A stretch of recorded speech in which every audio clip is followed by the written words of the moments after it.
What's up, gamers? I'm here with my boys. We got Antique Chair and we got Capped Alpha Miss, and we're going to review the SMITE 2 Closed Alpha 2 update notes that came out last Tuesday, September 17th, 2024.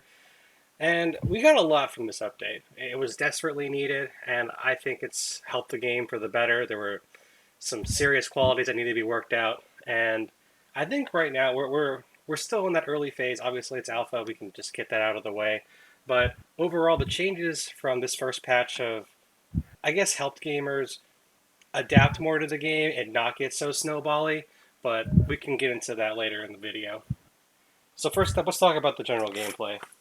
I mean, this is just quality of life changes that they've set out for us. I just the ones I picked that stood out to me were the issues with the suns and roots, showing characters still mesmerized or still moving after getting immobilized. That was something that bothered me a lot when I was playing. I thought someone would be completely still, and then I still have to aim after, but isn't that bad. Sensitivity steps, I think this is a lot better. Just for someone who's an ADC, being able to change how much I can aim helps. But what stuck out to you guys from this first part? Most of it's all pretty straightforward to me. I mean, there's not a lot of huge quality of life fixes in this initially, but yeah, it's like micro changes that people probably don't. Most players aren't going to feel this on an immediate level. They don't realize that it's a better experience for stuff like this, but it's small steps. Like you said, it's early alpha. It's going to be a rough state for a while. I know the community is still like very divided on this stuff, but I think there's at least an effort to shift things in the right direction. Stuff like this helps. These micro steps, they help. Yeah, I also think that last input priority is probably going to help a lot of people out with their movement. I know WADs is easy for anyone who's a keyboard and mouse main, but sometimes when you're just getting used to that, or you're in the heat of the moment in a battle and you click one of the movement directions or another, and next thing you know, you're not moving the way you thought you were. So that will definitely help a lot of players when they're playing their matches. Yeah, for sure, for sure. So yeah, the art updates are super simple. This is all stuff that can just be read. The art reworked, the cheating away card art has been adjusted. So these are all things that most people can just look at and go on about. But I want to get down to the role preference system. I think this is really important for a lot of players. I know that early on it was kind of just you hit the X button and it was a race to get Oh, whatever dude, it role was you wanted. awful. It It was was a lawless it wasteland. was So many games were terrible. ruined. Just for anyone that watches this video, if you're one of these players, please stop being this player. If you don't get the role that you want, do not just slam lock a troll god or try to fight somebody for the role because you didn't get it. If that's your attitude, just don't play competitive games. You need to learn all the roles anyways. The best players can play any role. You don't have to be the best at it, but you should learn a base level proficiency in every role. Please stop trying to fight somebody for a role. If they get it and they don't want to give it to you, that's just the way it is. I think it would have been a little more civil if the closed alpha was for experienced players and only experienced players, but then that limits who is in the game. But let me tell you, Well, there's we've also a all big issue seen of that. like how do you determine who the experienced players are? Then they have to sort of like gatekeep the community and decide who gets in and out. So that would create a lot of contention in the community. Right, so that kind of blind thing doesn't really work, and that's how we ended up with that lawless wasteland we had early. It was just hit the X button or mouse click it as fast as you could and claim your role. And then some, like you said, some people would just, I'm not even going to do that. I'm not going to waste that extra half a second. I'm just going to slam lock the character I want, and they can fill the match as they feel necessary, Yeah, which yeah, would lead just to a lot of DCs, so disconnecting. It'll lead to a lot of angry voice chats to each other since there's no yeah, live dude. chat. It's just a very frustrating experience. It's But a little bit better with roll queue. I liked roll queue. I thought it was really good when they implemented that in Smite 1. I'm a big fan of roll queue. I think it does alleviate a large amount of people fighting over roles. Most people are generally pretty respectful if somebody doesn't want to give up their role. But like I said, just for any of you out there that are doing this, stop doing it. You're ruining games and nobody likes you. before we move on, I want to talk a little bit about the Smite tutorial bullet point here because this is something where it's, again, they say it's a basic combat tutorial. It's intended to convey the most basic concepts of the game. I think this is one of those things that might go overlooked for anyone who just like if this is your first MOBA ever, definitely do this. If you're coming from a different MOBA, I still suggest you may be experienced. But I still suggest going through this, getting used to the Smite mechanics, getting used to how you're playing in the third person. All these things are going to matter because everything's a skill shot. You have to get used to how you have to get used to the environment, the invisible walls, where your projectiles are and aren't going to hit. I think these are all things that you should just practice first before going out and playing into matches with other people. Absolutely. The other big thing with that too, for especially like new players, new players that are not MOBA specific, like you're not familiar with MOBAs, maybe you played one for a little bit, but you don't have a lot of MOBA experience. Jungle practice is a thing. Spend some time learning the items. There's a lot of guys out there that make really good guides and YouTube videos. So if you see just like a type of god style or something you gravitate towards, go watch somebody else, go watch content, see what people are building, see what they're doing. And it's okay to mirror somebody's build, even if it's not the best build for your particular match. It's probably going to be better than what you come up with on your own initially. The auto build system also really good. Awesome. Well, that's the first part of the alpha notes. Now let's move on to the ranked and matchmaking. I know this is going to be a big I got a part lot for to us. say about Yeah, this. we have a lot of opinions on this, and I'm sure there's going to be a lot of opinions from the community on ranked matchmaking. But they have made some changes, and if you played early on, some people slam locked it as soon as they got on with their friends or solo queued. But it truly was the Wild West out there with ranked. There were Oh, there still is. mismatched games by 2 to 3,000 skill rating. Oh, I've It seen was terrible. I've seen people at the top end, masters, and I think the new top tier is called deity, I believe. Yeah, I've seen lobbies where you have masters and deities versus people with like 500 SR that have lost 10 games in a row. Yep, it still is that way. It's very lawless right now.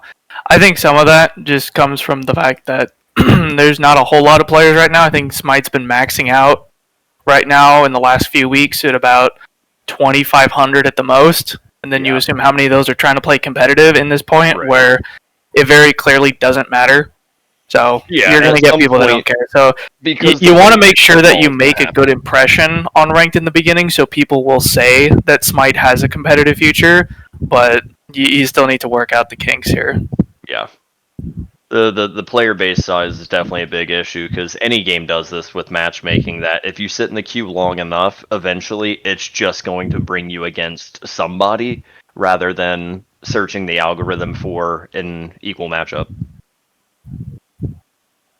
yeah, I definitely see that being a major point coming up. In fact, the very next one, players will be able to queue for ranked conquest in a party size of 1, 2, or 5. Solo and duo queues will be placed into the same matchmaking pool, and full parties will only be able to play other full parties. And This is a good thing. just People to have go over wanted quick this for demos years. here, just looking down, they say full party 5 stacks queue times and matchmaking should be expected to be more variable, but this is something they still want to offer the players to experience. And I think this is one of those contentious moments for a lot of players, right? Because obviously, if you want a 5 stack, that means you need friends who want to play the game. You guys have to be on similar time schedules, and all of that comes into play when you're trying to go up the rankings. Because as any Smite player will tell you, queuing with a friend. I mean, I have two of my good support players in this call right now, and they can tell you firsthand. You can't really carry a team by support. Sometimes you can, maybe that's very rare, but I'll tell you right now, as an ADC main, it's a lot better for me when I have someone that I can communicate with directly, and we share a same brain. But in those higher end games, when you're solo queuing, you're really putting a lot of pressure on the other team, well, on your teammates to communicate well with you and continue that through a match where things might not always go your way. Yeah. I do like the parties and ranked being upped all the way to the max. I especially like 5v5s. It's a competitive game. The primary thing in Smite and all other MOBAs is typically the 5v5 mode. That's standard par for the course MOBA 101. People have wanted this in Smite 1 for a long time. They tried it over there and they couldn't really get it implemented in a way that people liked it. A lot of people complained about queue times and stuff. But I think the long-term future, if you take a game like this, ideally in a perfect world, you want a five-man team that is organized, communicates, they're friends, they play off each other. they want to be able to perform as a team at the competitive level, and having that option is better for the community. It incentivizes people to make friends and try to impress other players. Everybody that I know that I play Smite with is because they were picked up in games by one person or another. We saw them, we liked their performance, we liked their attitude, they got picked up. And you build a team that way. It just takes time. So remember, guys, shift is push to talk by default. So use that and make some Yes. friends with people. Oh my god. If you We have want a to build mic, a good please use community your here. mic, and especially in ranked games, do it in casuals as well. It's just helpful. Communicate with your teammates. VGS, ping. If you got a mic, it's okay to be vocal. Like, better than being silent. Absolutely.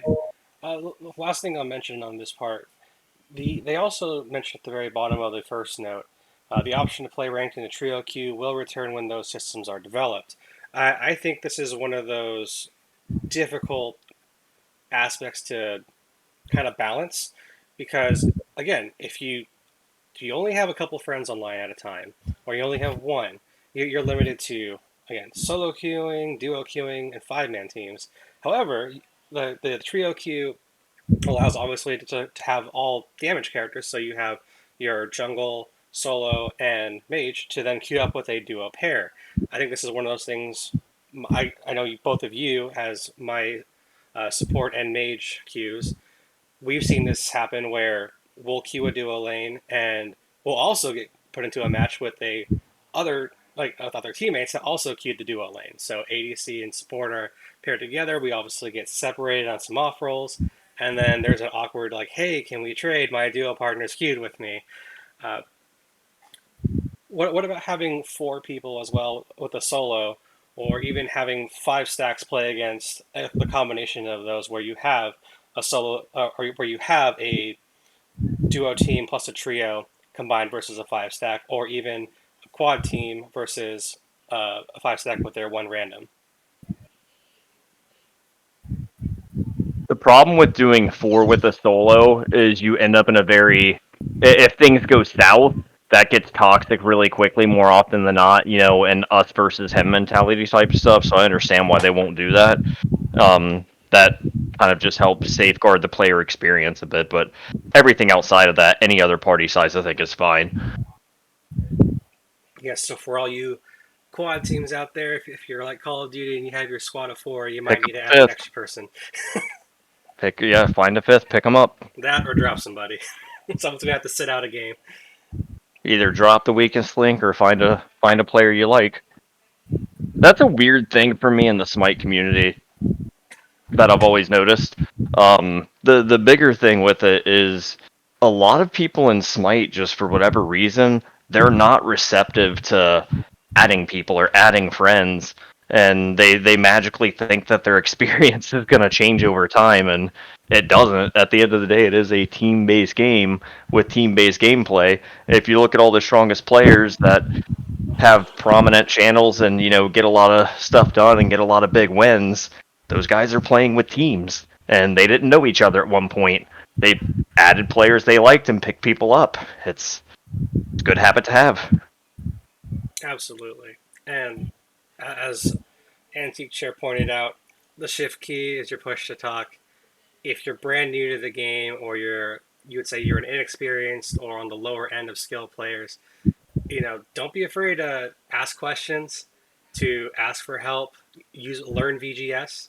There's a helpful cheat sheet online that you can look up. I'll put the link into my description as well. But learning these little call outs, learning how to communicate with your team well, that stuff goes a long way. If you're a bad player but you know how to communicate well, you're calling out that you died or your enemy's missing and they're rotating out of their lane. Those little things of communication will show that at least you're working on the knowledge of the game, and that can be built. So, again, don't be afraid to communicate with your teammates. And yeah, you might even get picked up. You might find a group of friends that they might even be willing to play with you and help level you up. And that's the only way you're going to get better as well. You can only learn so much queuing by yourself, but working with other people and talking tactics and learning about the game is definitely the best way to grow in skill. That's where microphones are so valuable too, and people really want you to use your mic because the time, if you're in the middle of a fight, let's say you're in a 1v1, and you see somebody rotating or you can make a call out, it's way easier to use your mic than to do a VGS command in the middle of your own combat. Absolutely. But back on the patch notes, I won't go on a tirade about gameplay mechanics. Yeah, we'll keep it moving, but we'll have plenty more time for such conversations. This is the next part, elite rank conquest. So as Smite continues to grow, there's going to be players who obviously are at the higher level. They want a more competitive scene, and this is where elite rank conquest has come in. You probably have seen some of your favorite streamers who are pro players who play this game mode before. Uh, it unlocks for a player after they reach diamond rank, which is 3200 SR. This is again, it's currently lower than future versions as they've stated, but as of right now, with the player base size as it is, there needs to be a obvious like lowering of the bar so that there's a pool of players to play. But players that have reached that level should be given a chance to play it. That's a good thing. I like elite ranked. I think that's a really, really strong idea. Because what they're doing with that is they're incentivizing high end skill based matchmaking to where, oh, like, if you're playing in elite queues, you should be going in with the impression that everybody on your team is qualified and experienced to be there, and your typical people who get Elo heavened or carried up the ladder by a buddy, that's not going to fly in elite matchmaking lobbies because it's probably going to come with the notion that everybody in that lobby probably deserves to be there, and you will get outskilled very quickly if you don't deserve to be there. I like Exactly. it. It's good. It's healthy for the high end players. It's healthy for the skill based players that only want, those high level, sweat lobbies, to make it simple. And I think it's great because it's gonna really bring out the best in people. You're either going to be good enough to be there or you're not. And Yeah, if well, you're there's to it. not, you're going to have to either practice, do some theory crafting by yourself in your own time, or even just it could just be an attitude thing, just checking your attitude and learn to coordinate better with the team that's given to you because it is solo queue. So that means those are four other players who are just as qualified. They're going to expect you to know your role inside and out. They're going to expect you to know the matchups, and they're definitely going to expect you to have at least some level of communication so that you guys can coordinate against another team who also expects the same of their teammates. So it really comes down to the first team that can make decisions together and combine as one brain. Whereas if you're all thinking that, oh, I just know better, and my call is right, your call is wrong, that's where the toxicity comes in that we've talked about. That's where the disagreements come in, and that can cost you games, and that will cost you in the end skill rating, and then you drop out. Is that I worth think it?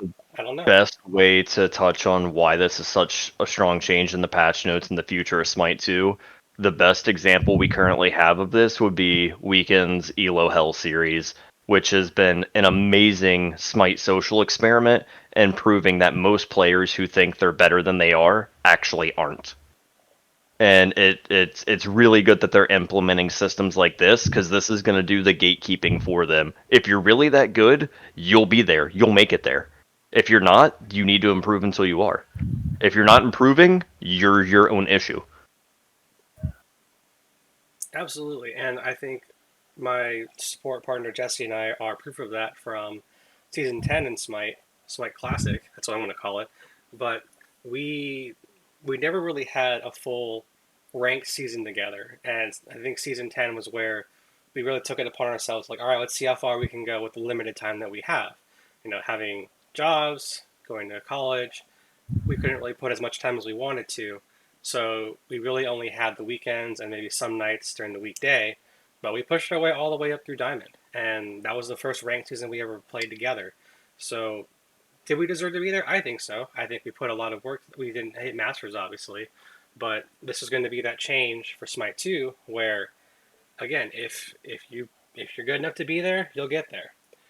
I'm And interested to see how they expand upon this in the future, but yeah, I think it's a good base for sure. uh, Good starting point. mhm. All right, next topic, the skill rating. So, this is one of those calculations that I'm still learning, just given the reduction rate here. We'll get into that in a second. But I know, looking back at Smite Classic matches, in ranked, you were always confused on why losing felt so painful, and yet winning you felt like I had to get many more like many more wins than just the one or two it takes to lose a rank. And I know that was one of the worst feelings as you were grinding up. It seemed like there was a time running through the plat lobbies where it would take 5 to 7 wins just to go up one rank in plat, and you lose two matches and you're falling down to gold within a few games time, because those hits were hard. Sometimes it was 46 TP, sometimes it was 48 TP. If the spread was really bad, you could lose as much as 56, and and again, once you're over 100, that's a whole rank down. But I think with Smite 2's ranking system, there's a little bit more leeway, a little bit more accuracy than the prior calculations to really give the player an idea of this is kind of where you belong.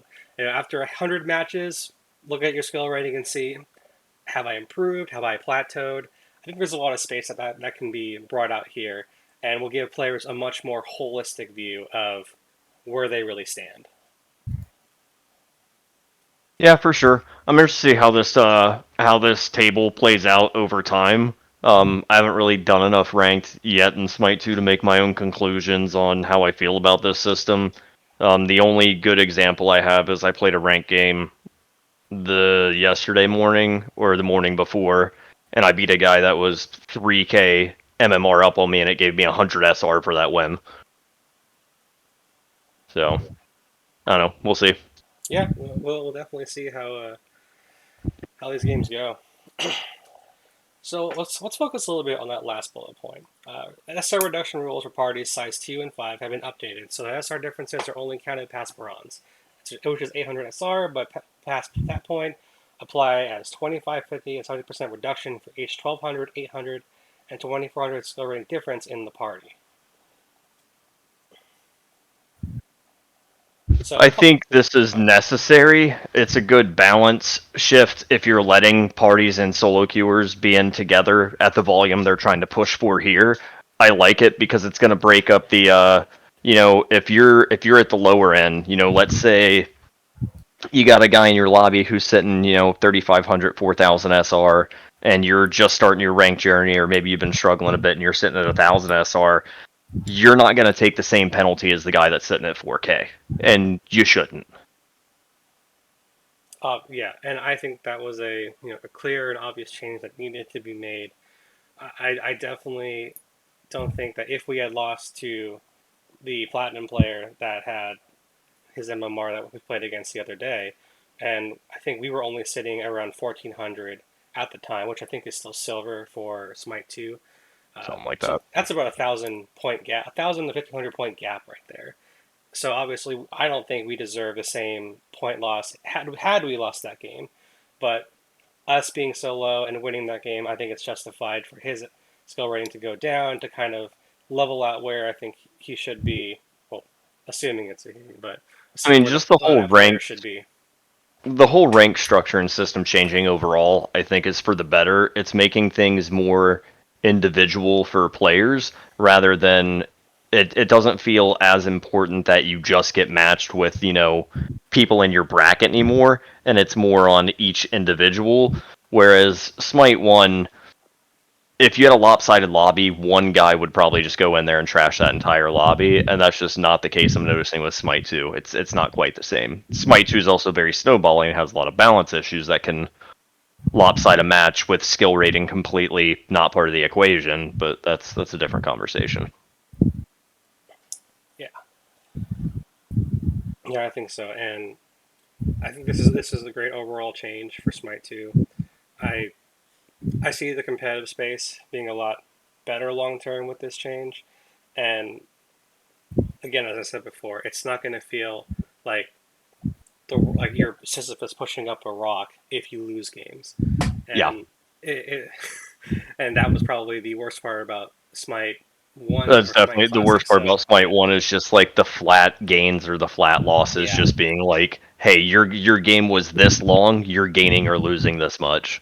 especially and I know this is something close to you, close to you, Capt Alpha Miss, but those rank up games really felt like a pressure cooker because those flat losses were the hardest reset just because you knew you had to Like, get two or more games to get back to that same rank up point and then only to go, all right, this is the rank up match. Do I I get it swear or to do I not? God, I think that like casters just have my IP address and they know when I'm playing, and if I'm on a rank up game, they caster curse me every time. Because I'll roll an entire bracket and then I get to that rank up game and like my team just gets absolutely thrashed and we lose like 1 to 20 and we're down 15k gold. It's so ridiculous. I don't Yeah, know why. Don't ever put me. If you see me in your lobbies for a rank up game, just know we lost. I am hoping for you that that will not be the case in Smite 2. I just, But man, if it like, is, then I don't know what to tell you. bro, I don't know, man. I'm Dak in the playoffs, man. Like when I need to hit it big, like we're going down hard. Incredible. All right, so I think we've talked about this section enough, and these last parts are just kind of another quality of life changes, in-game leaderboards, and having them refresh periodically. It's just nice to know, but overall, just added changes. The main ranked changes will obviously come in the future, but as for now, I think it's the best system that they could have out in this current alpha. I think people are being a bit too harsh for the alpha as well with a lot of this rank stuff right now. You know, people are really, really, really giving a lot of stock into a game that's not at full release. We're not in season one yet. We're not even in like open beta yet. You know, this game isn't available unless you pay your way in. So anybody that's on this game, they had to spend money to get it in there, or maybe they got lucky and got a code from somebody. But most of the people playing spent money on this, so I think there's a lot of really harsh negativity coming down for something that is very obviously not finalized, not complete, and it's a work in progress, as most MOBAs and live service games are. Absolutely. Takes a while to hit your stride. Yeah, and we'll see where it goes from here. You know, keep that like on the video. Make sure you subscribe to my channel. Maybe we'll get some alpha keys out to somebody. Who knows? But as long as you guys engage with my content, we can keep building this channel, and you'll hear more from me. All right, moving on to the Conquest changes. So there's been some cool environment art added. I definitely know being in the dual lane a lot. I love seeing that Medusa head, and then the reverse, the Lich head in the Chaos Jungle. Uh, Obviously, The they're Medusa head is my new favorite piece of like map architecture. The other day I was in a game just standing there staring at it like middle of the match when I should be helping. I'm like, but this is so captivating. I love it. Pretty sure yeah. that's not how it's supposed to work. You're not supposed to look at Medusa's head. Well, I know, That's not like how the it's lore like a works. bait trap. it's just like one of those like random jungle traps that you're like, hey, this is super. Wait a minute, I should be pushing the tower. What am I doing? I'm just like, I'm not autoing anything. There's a problem here. They should put in a hidden mechanic where if you look at that Medusa head for 30 seconds, you get turned to stone. Yeah, it's a full Medusa ult. You take 900, 9,999 damage, so you're insta dead. It's like, yeah, The you worst started the part game too was long. the worst part was I convinced Chase to come over and stare at it with me, and he was like, "Damn, that is nice." And we're like, "There's a whole match going on around us. We should get back to that." Nah. I bet he was just so captivated by like we'll get there. We'll get there. All right. So the next new addition they added in Conquest was the Pyromancer. So if you had played before the update, which was on the 17th, there was a camp there, and that was just like the duocide camp in the middle where it would change and rotate buffs, which it still does. But after 15 minutes, I think that's where the at 10 minutes, the Pyromancer spawns and will replace the middle buff. So from Smite 1, there's the Runic Bomb that gets dropped, and that was a big game changer, especially when it came to late game sieges, split pushing. It was just another way to get teams out of sort of that camping sort of mentality. You didn't want to turtle to like. There's need to be ways to break open the base in the late game, and Runic Bomb rushes are one of those things where the enemy team, if they're not ready for it, you get your support in front as a big wall. You have those bombs being dropped on the bird, and the Phoenix goes down because they're not targeting it because they're too busy trying to defend themselves or they're getting spread apart. there's a lot of ways those runic bombs can be used, and it could even be used as a getaway. You could just drop one, and someone might not be paying attention, and all of a sudden they're knocked up and damaged by the runic bomb, and that gives you enough time to get off one of your escape abilities. So I think this is obviously a welcome addition. It's something that we wanted. I I'm going to say up front that I think Smite 2 is in a great place right now, even right now in Alpha, where there's so many ways to break open the enemy base. I still think the Titans can be a little weak at times. I do wish there was uh, some more threatening value to the enemy Titan. It seems like just like a big meat shield that doesn't really hit that hard, and you can destroy it relatively quick. It respawns its health. It revives its health very slowly, but Yeah, overall, the the runic Titan, bomb adds another way to just break open the enemy base. the Titan does need to heal a little bit more outside of combat, as we've seen. But the runic bomb is a really good addition for the destruction of towers, for good cracking open of bases. It should still be the way it is in Smite 1, which is it does 1000 true damage to structures, but the structures do have backdoor protection procs. So if you walk in and drop that bomb and no minions are in the tower, it will not do 1000 true damage. So make sure Yeah. minions are in there first before you drop the bomb if you want to really get an effective split push going on. Yeah, I would Pyro agree being with back is a you. big dub. I would agree with you about the state of Smite if they brought back the ability to heal towers. I'm still very on that opinion that Indra's Scepter to heal towers was the best thing they put in. Yeah, and ever since they changed it, I want to say it was a few patches back, maybe even before we moved over from 10 to 11 season, it just stopped healing towers, and I thought the scepter being able to you could literally have a tower at one health, and if you had any player that was like, hey guys, we're ahead, I'm going to take time here, I'm just going to sit here and I'll push this tower all the way back up to 1500 or 3000. It really would, like, it would make players look at their, like, make the enemy team look at their map and go, wait a second, didn't we just do all that damage to the tower and it survived? Oh, no way, one of their players actually stood there and healed it back up. Yeah, because if you add the interceptor and possibly change how often it spawns and how quickly it heals, that would really force players to go into longer fights to do a concerted push. Because if you go in to just tower dive, kill somebody, and do 300 damage to tower, that HP is being healed. So there's no point in hurting the tower. Like you're there to destroy the tower or not at all. Because if you Yeah. go in the middle, the interceptor is going to heal it. So that's really going to force out more concerted big fights, which is what we want in Smite, because we get good action from that. Actions of Smite's a very action focused MOBA, and so we don't want little tiny skirmishes where one or two people poke at each other for 20 minutes. We want big blow up fights where ults and relics are going off.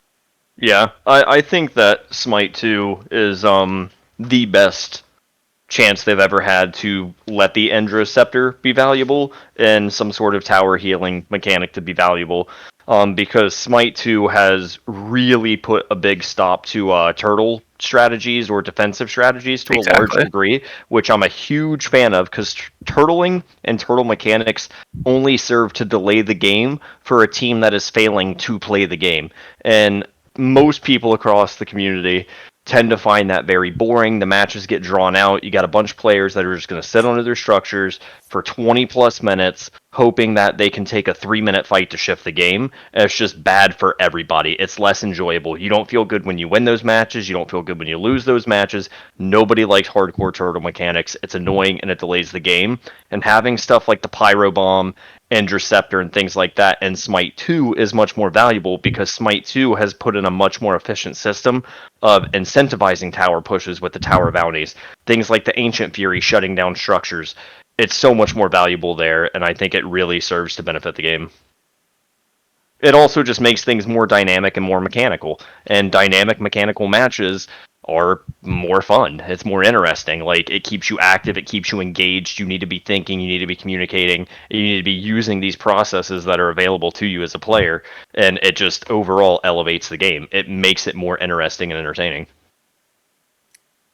I'll tell you right now, you guys know me. I'm a hardcore laner. I play ADC, I play solo. I love being on the side lanes, but over anything, whether I'm destroying my opponent or getting rolled by my opponent. I love being able to get out of my lane to make an impact somewhere else. Because if there's anything that I think this game needs to have and always needs to have are objectives to fight over outside the lanes. Make teams who are winning and losing go to places where engagement is necessary. I think we talked about this in another time, Capt Alpha Miss, but part of the game is the is defeating the enemy team, is fighting them in combat, getting those kills to get gold, to get experience, and it takes away from that Smite 1 mentality where I can just PvE my way to victory. I can avoid Yeah, things, I can just get camps, I can get objectives, and then as long as I'm scaling, we take one or two fights at the end of the game and we win. I think Smite 2 is in the right direction where it is now, where direct conflict with the enemy team is a necessary part of getting victory. yeah, It's no yeah. longer just, oh, I get Ancient Fury after you've killed the first three, or whatever split before that. You have to get those direct conflicts when objectives are down to move your way up the map. Well, this segues into the next part of the patch notes here with the tower adjustments, the bounty adjustments, and the Phoenix adjustments, and this is why all this stuff is going to work so cohesively the further Smite 2 goes, I think, and I think these are good changes for the long-term scope of everything, with things being a bit more aggro aggressive oriented, with teams being incentivized to fight, to rotate, to gank, and look for those pressure kills and picks as fast as possible. I'm okay with this next set of adjustments that bumped up health and brought down bounties, and the structures being a bit tankier and worth just a little bit less when you do have options on the map like the Runic Bomb and like the Ancient Fury, because you get the Ancient Fury, every structure on that enemy team is gone for 120 seconds. It's 2 full minutes. So it really, at that point, as long as your team is pushing efficiently and you're grouping well, it doesn't matter that those are slightly tankier and worth a bit less money if you've shut them down, or you've got double pyro bombs sitting in your back pocket on your frontliners, or a dive jungle or something. It's just really good for the state of the game. It incentivizes mechanics, it incentivizes teamwork, and it forces you to be mechanical. The worst thing they ever did with Smite 1 was allow the stale PvE metas that existed in multiple seasons, and there was just like a unanimous everybody disliked that side from the community. PvE games are boring when it's a competitive game with a rank structure system. Nobody wants to sit there and just farm for 25 minutes so they can take one fight and win or lose. That sucks. Bringing all that up, it makes me think of our earlier games before this patch was released. Looking back, that there were strats that we implemented. Looking at the way Gold Fury spawned at three Oh man, minutes yeah. and 30 seconds. We as a team, we made a concerted effort to get a lead as best we could, and then a hard rotation to Gold Fury to get it. And the best Yeah, man. part was it was Doing so Gold weak Fury at sub 4 minutes was yeah, so OP. It's it was insane. so weak at 3 minutes and 30 seconds. It was, I think, 2,980 health. So if you had four characters on that thing, you could burn it You down smoked in it. less than 10 seconds, and Yeah, that's I mean, at we level were three manning three. it with three level 5 players. We could three man that. Like, it was so just easily abused. But again, was it an abusive system to dominate with? Absolutely. It did incentivize objective awareness and mechanical play. We're like, hey, we push these waves, mids ups, duos up. We got people right here. Let's just do this right now, because we knew for a fact that weaker minded players with a lower mechanical skill bracket, they're not looking for Gold Fury at 4 minutes. They're trying to get back to lane to get waves. They're not even thinking about objectives yet, especially people coming from Smite 1, because in Smite 1, you weren't getting Gold Furies like that. Gold Fury was like a 10-minute thing. It was your transition to the mid game. Now that you mention it, I think another piece to this puzzle is the changes in Smite from Smite 1 to Smite 2 with the active items. Because if you looked at the builds that the game gave you versus manual building, the auto build system, some of them had those active items built in, and some didn't. That's where learning the items became important. But the way Smite 2 is with these active items, it's giving that utility, it's giving that adaptability for players to look for opportunities like that. I think I back mean, to those early singing the games where praises of the the active ADC, I systems would that grab supported. Dagger of Frenzy, uh, the support would grab Amanita's Mushroom and or Amanita Charm, and we would immediately go to the Gold Fury once we got some space. Boom, Dagger of Frenzy is a 30% increase on your attack speed. Amanita Charm heals your entire team within the radius. So now you can really use these actives to make those early game plays that you couldn't really do with the same effectiveness in Smite 1. Yeah, it's well, again, like that's the thing I'll keep talking about for Smite 2 and why I think it's going in a good direction despite the community being a bit divisive. I do think a lot of people are having fun with it. It's definitely not without its flaws. There's issues, there's still a lot of bugs, there's physics bugs that are often hilarious and jarring, but it's just more dynamic, it's more mechanical. You have way more options because if you look at the history of Smite 1, nearly every season, once a meta gets going, it's deadlocked, and it's like, hey, each lane has one of two builds, and you can do one of two jobs. Like, that's it. That's all you're doing, and that's every match you'll ever play for that entire season. Because if you don't use those and your opponent does, you probably lost to it because it's such a hard stuck meta with no variability, no dynamic pushes or changes and itemization to the game that once something is established as hey, this is dominant, that's all that you're gonna see, and it's aggravating and ruins the fun. Here's to hoping that that'll be a thing of the past in Smite 2.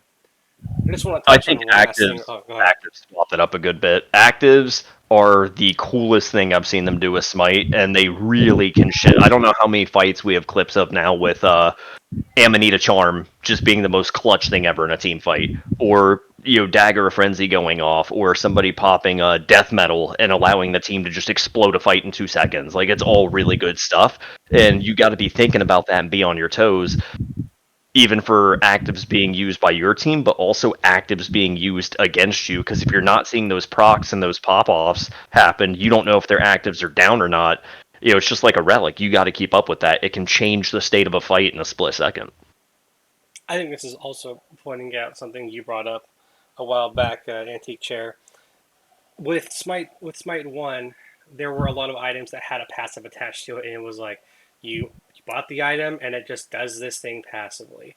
And then in Smite 2 now it's you buy this item and it becomes almost like a smart item where you could bait the other team into a bad fight, you could force the issue out of an objective or a structure, and then now it comes out these little actives that sit waiting on your bar, and you can use it at the right moment instead of it procking immediately or procking when you least expect it.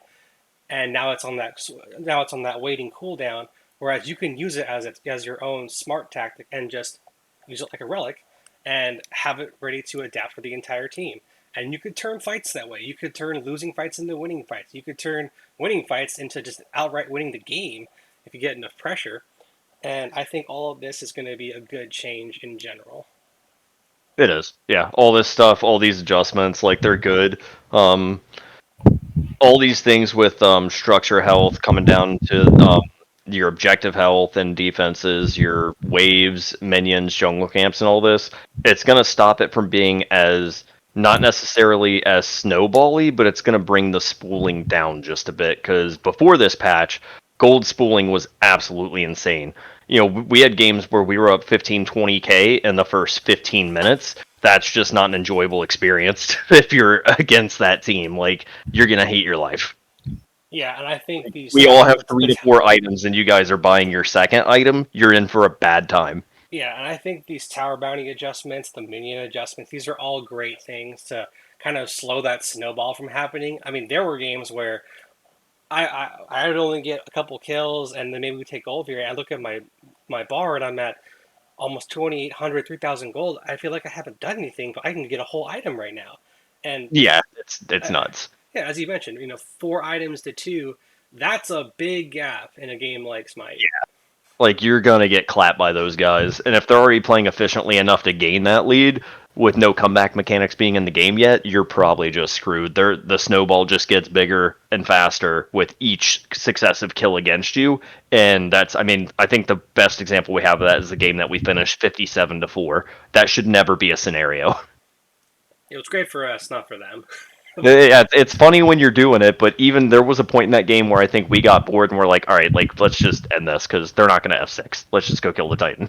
Yeah, it almost felt like they might have been hostage matched by a couple of those players, or maybe they didn't know they could surrender. But they at that point, it they was did like we should probably just end this and stop the them. F6 button doesn't work. You have to hit escape to surrender. Yeah, that's a notable quality of life changes for the next patch. Make F6 a button again. There was probably people in that team trying to F6 and they're like, yeah, it's broken. All right, moving on to the next part of the patch notes, we have Arena. Now, Arena is not a big game mode for us, at least. We play it sometimes to have fun. Boo, I boo know. arena, boo. I know we like to meme pretty I hard. am a staunch fan of Arena. If you're I'm trying never to letting get Jesse in arena again, ever. All right, if you're trying to get good mechanically, play Arena. If you're just trying to play a god who like, hey, I need to hit these buttons, pick them in Arena and just slam that over and over until you get really good at hitting your buttons. That's fair. Arena Very will at important. least get you the base mechanics of like Most fighting other most people and people learning your I've kit. most people I've seen or played Smite with who are really good at deathmatching did so in Arena. They were all like, "Yeah, I practice deathmatching in Arena because that's the whole point." yeah, that's Arena's Rich gonna help coming from you. the You guy. sort of like you're gonna build your chops and your muscle memory on your combos, your builds, and what buttons you're using. You can really cut your teeth in Arena and get exceptionally good at deathmatching. You'll learn what your favorite god choices are and are not capable of very quickly. Oh yeah, I was gonna say that's Rich coming from the guy who slam blocks Ymir, waves BBGH and goes hi, and then yeah. just launches himself into the enemy base. It's very important. Yeah, but did you see how many times I got group freezes? That's mechanics. That is the developing mechanics. Look, man, Just he was living his best life that game. That It was the that funniest game thing ever. that game was my canvas, and I was a Michelangelo. just a quick note for all you players out there: do not BBGH and wave at the enemy before hitting two. Just stun them You should for the always do team, that. so that your team can follow up. In that second that you wave at them, you might get CC'd out. But I still can't get over that game because you were just It's waving at such the a enemy. funny match, Hi, dude. Well, Zamir. the worst part of that game is the enemy team looked like they were legitimately like looking for strategy, and we just have five Oh, brain they were. dead, completely don't care players that are only holding W, all building crit on five people, and we're like, find somebody and kill them. That game is up on my channel, by the way. So if you do want to watch that, stick around. It's a I'll link it. hilarious I watch. will link it at Yes, the end. the important time links are 26:10, where I get killed my first time with my high, and then I believe 32 minutes in is where I drop a racism.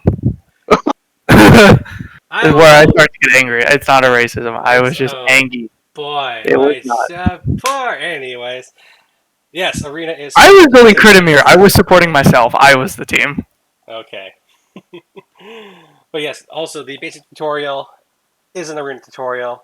You'll learn things you need, just like in Smite 1. They have to get every single parity through that they can to make sure that it's just like Smite 1, but different. Uh, Definitely remember that Smite 2 is not Smite 1. Learn the items, learn the builds, and also hit control to look at your abilities, because some abilities may change in how they scale. So, Yeah, here's an important thing about learning Smite is no offense to the Smite people, but the actual tutorial doesn't help you all that much. The best way to learn a god is take them into practice mode. Click on your game selector, game mode, scroll all the way down. It says practice. That will put you basically into a developer's version of the game where you can modify a whole bunch of stuff. So you can change builds, change enemies, give them a build, and you can just slam over and over and like practice what does more damage, what makes them Yeah. take more damage, who are you better at killing, because some guys you have better counters to, right? Some people are more mobile that are harder for you to kill. And then also there is an AI version of the game where it is Arena or Conquest versus AI. Do that to practice stuff as well, because the AI are actually kind of good because they don't miss, they don't build well, and they don't have game sense, but they don't miss. So that's a good way to practice fighting as well. It's Do not very, rely very on tutorial. valuable. Yeah, Do it's not rely I on can't tutorial, speak and do enough to not throw jungle yourself practice. into conquest. I'm telling you right now, experienced players use that for theory crafting. I've done it Yes. with every god I've picked up in Smite 2 so far when I'm theory crafting. That's how I came up with my Hekate 2-shot build for mid lane that just explodes people. It's Jungle practice is good. Do a lot of theory crafting. You can sit there and read the items with no time penalties or worry in the world. Like it's really good to do that stuff in theory craft. I'm gonna bring up a point that kind of feels glossed over, but I don't think you glossed over it, but really hammered this home. When you play the bots and they don't miss, just think about how you're moving in the game. Learn to sidestep. Use your movement abilities. Practice not getting hit by the bots, because if We're you moving know they away from don't patch miss, notes into and you can tutorials now. and you can if you can dodge a bot, you can dodge a real player. Like it's just You like can if you dodge can a dodge play. it, if you can dodge a wrench, you can dodge a ball. If you can dodge a bot, you can dodge a real player. You've practiced enough I with your just movement. I just want to give a big shout out to Smite 1 hard mode raw bots being 360 no scopers with insanely precise accuracy. I think we've all died to a robot once in the Smite practice. I mean, that's the dumbest stuff that I've ever died to in Conquest. Just, You you're will get fighting. absolutely railed by 5 raw hard bots. That ult train is nasty. Also, the Discordia apple, that's annoying because then you just spam "I'm the greatest" as you die. So, yeah, that Discordia apple's coming for you in the Smite 1 Conquest Yeah, You'll the versus Discordia bots. bot is more intimidating. I've woken up in cold sweats thinking about the Discordia bot. keep that Yeah. thing away from me. So, all in all, make sure you guys practice before you get in there with the real players, and also again communicate. So we're gonna move All right, on let's now move on to to gods. these additions. We got two new gods in this patch, and we've had a few days to fight them against relatively well skilled pilots of this god, and some people that just slam locked it because it was new. So I think we have some pretty good opinions about these additions. First one is Amaterasu. As some of you have played up against her in Smite Classic, Smite 1, I want to call it Smite Classic so badly, but Smite 1, All my classic. she can be quite intimidating with the right attack speed tilt, and nothing is more painful than watching her dash into you unexpectedly and your entire health bar is evaporated because she's swinging so fast. But luckily, that's not the 15 problem you have to seconds. deal with in Smite 2. Now she No, has strength and way int. worse. I just want to say, side note for everybody listening that watches this, Ama and Nuwa have both already been nerfed in a hotfix because very broken releases for both of them, insanely OP while it lasted. We made the best of it while we could. It was good times. It was a good time, and that's a little hint to all of you out there who are new to this game, who are new to Smite in general. When a new god drops, it's probably broken. So if you can, learn it, learn the kit, enjoy destroying people, but know that very, very soon that god will be nerfed into nerfed into the ground so that it's right on parity with the rest of the other gods. Nuwa one shot. I'm dying. Use your words. Nuwa one shot build was absolutely not okay. We have a Yeah. clip of that as well. So we'll talk about Amaterasu for a little bit. Let's talk about her abilities. Divine Presence now applies additional duration buffs on activation to Amaterasu and nearby gods. This wasn't a thing back then. This was only applied to her. So now she's a team buff for free. Uh, it's literally just like having the extra I attack consider speed, and Ama Ares adjacent now. Like she's just an yeah, aura bot. she's an aura bot, and for a lot of people, that's the equivalent of a tier 1 item. Just like, hey, now we have some extra stats to go with us. Dazzling Offensive's third attack is now a full circle sweep, so that's also Yeah, new. the change to the ult's really good. I dig that one a lot. I think it's way better. The cone was just way too easy to out juke that final hit and avoid the CC entirely. So all you had to really do was get on top of her, and if your aiming is better than hers, or she's too slow or plays on low sensitivity, you can just get behind her before that swipe connects. I also think that it makes you more conscious now of your combat blink, because if you do combat blink because you're in front of her and you don't blink far enough behind her, you still get hit, and now you've used your relic, you're in deep shit. They've been doing this with every So, god in Smite too, and I really like it. This is another thing I've been talking about where, again, like dynamics and mechanics, a lot of the kits feel much more dynamic. We've already seen changes to basically every god that's been put in Smite 2 so far, with kit changes, ult changes, scaling changes, and I really dig it a lot. I like what they're doing with it. This is good work from the devs. Very nice. Yep. The other big thing for her too that I think is gonna make Amaterasu a really like utility based warrior. She scales off strength and int now, so you're not just getting a physical warrior. You're getting someone who can provide a lot of quick damage. You know, she's tanky. She can heal herself well. The shield, she gets the shield, and her basics now get damage from she gets scaling from both straight and int, even though that's only 20%. So no matter what, she's getting stronger with every item. Yeah, I mean, I see her like I see Mordred, and I like what they're doing with these gods, especially your what are supposed to be, you know, air quotes, your frontliners, your supports, your solos, and stuff like that. Is this whole thing with having strength and intelligence scaling, but also protection scaling, because now they're not as penalized for just building straight prots. They can actually still be really valuable. They can provide damage in a team fight, which was not a big thing in Smite 1. There were some builds that you could lean towards to do that with frontliners, but it was way less common. And in Smite 2, frontliners pose a big threat. They're big, they're intimidating, they have huge HP pools, and they can hit you pretty hard. And I think that's good. I think it just makes every role much more valuable now. Yes. Every player on your You're team. no longer in a situation where if your entire backline gets killed, you don't have to just tuck tail and run away and say, well, all of our damage is gone. A Yeah, big part of your damage is gone, but you can still hit really hard with frontliners right now, and I hope that's something they do not pull back on. yeah. I absolutely want them to keep it where every player on the enemy team is a threat. It is. I'm gonna throw this out right now too for all of you players that are gonna take a negative stance to that, and you're gonna whine about. I don't think it's fair that Ymir or Bacchus comes up and kills me in a full kit. Position better. You should respect that player's damage. You should respect how big they are. And if you're getting killed by them repeatedly, you probably need to look inwards.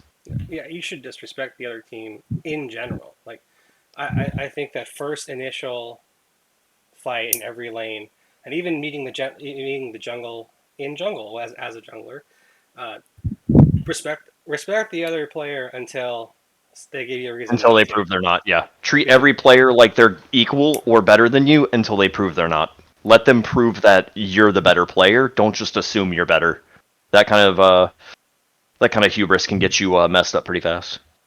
I can't tell you how many times I realize it too soon. It's just me thinking I'm a better player or being too confident early in a match.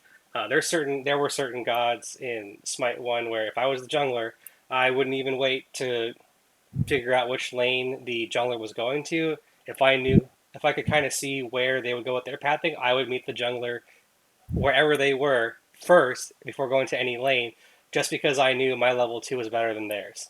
And Let's go sometimes 1v1 I them in get their back. yeah, just sometimes you have like if you have the confidence and you have the kit, those plays can turn a game in your favor very early. It also can hurt your team if your hubris gets the best of you and you get styled on. So again, it's all about making those trade offs. All All right, right, let's let's move move on to on the to next super god. Nua. I have a Yeah. lot to talk about her as the mid laner. All right, so Pre nerf, we'll, absolutely busted. we'll let you take the reign on this one, Capped Alpha Miss. But Nuwa, I never played her that much in Smite One. I kind of thought she was one of those niche gods with annoying abilities, but squishy enough to one shot. She is none of those things in Smite 2, and this is for the better. In fact, I almost think she's a lot more fun in Smite 2 with some similarities from her Smite 1 kit to her Smite 2 kit, but the changes have made things very, very utility based and also very powerful as a straight mage. If we had talked about this a few days ago prior to the hotfix, everything I'm going to say would have much more weight because she is nerfed now. They pretty much nerfed her immediately. The release was very broken.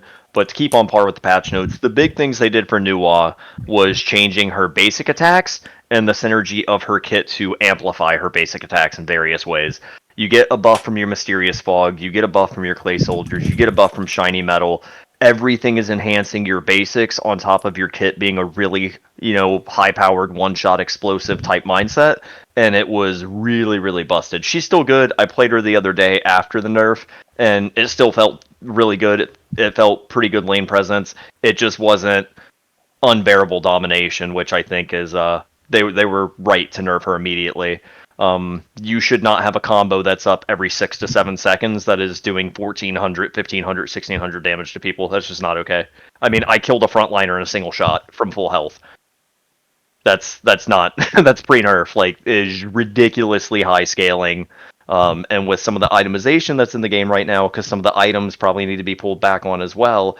I went into jungle practice like we talked about earlier. I theory crafted about 5 builds, and I narrowed that down to 2. And I sat there and tested the DPS archetypes of both, and I found one that was just like, it's an expensive build. I knew it was going to take me about 20 minutes or so, maybe more, to get it online. But once I did, every fight was just my team like, hey, I'm gonna CC this guy and delete every single time.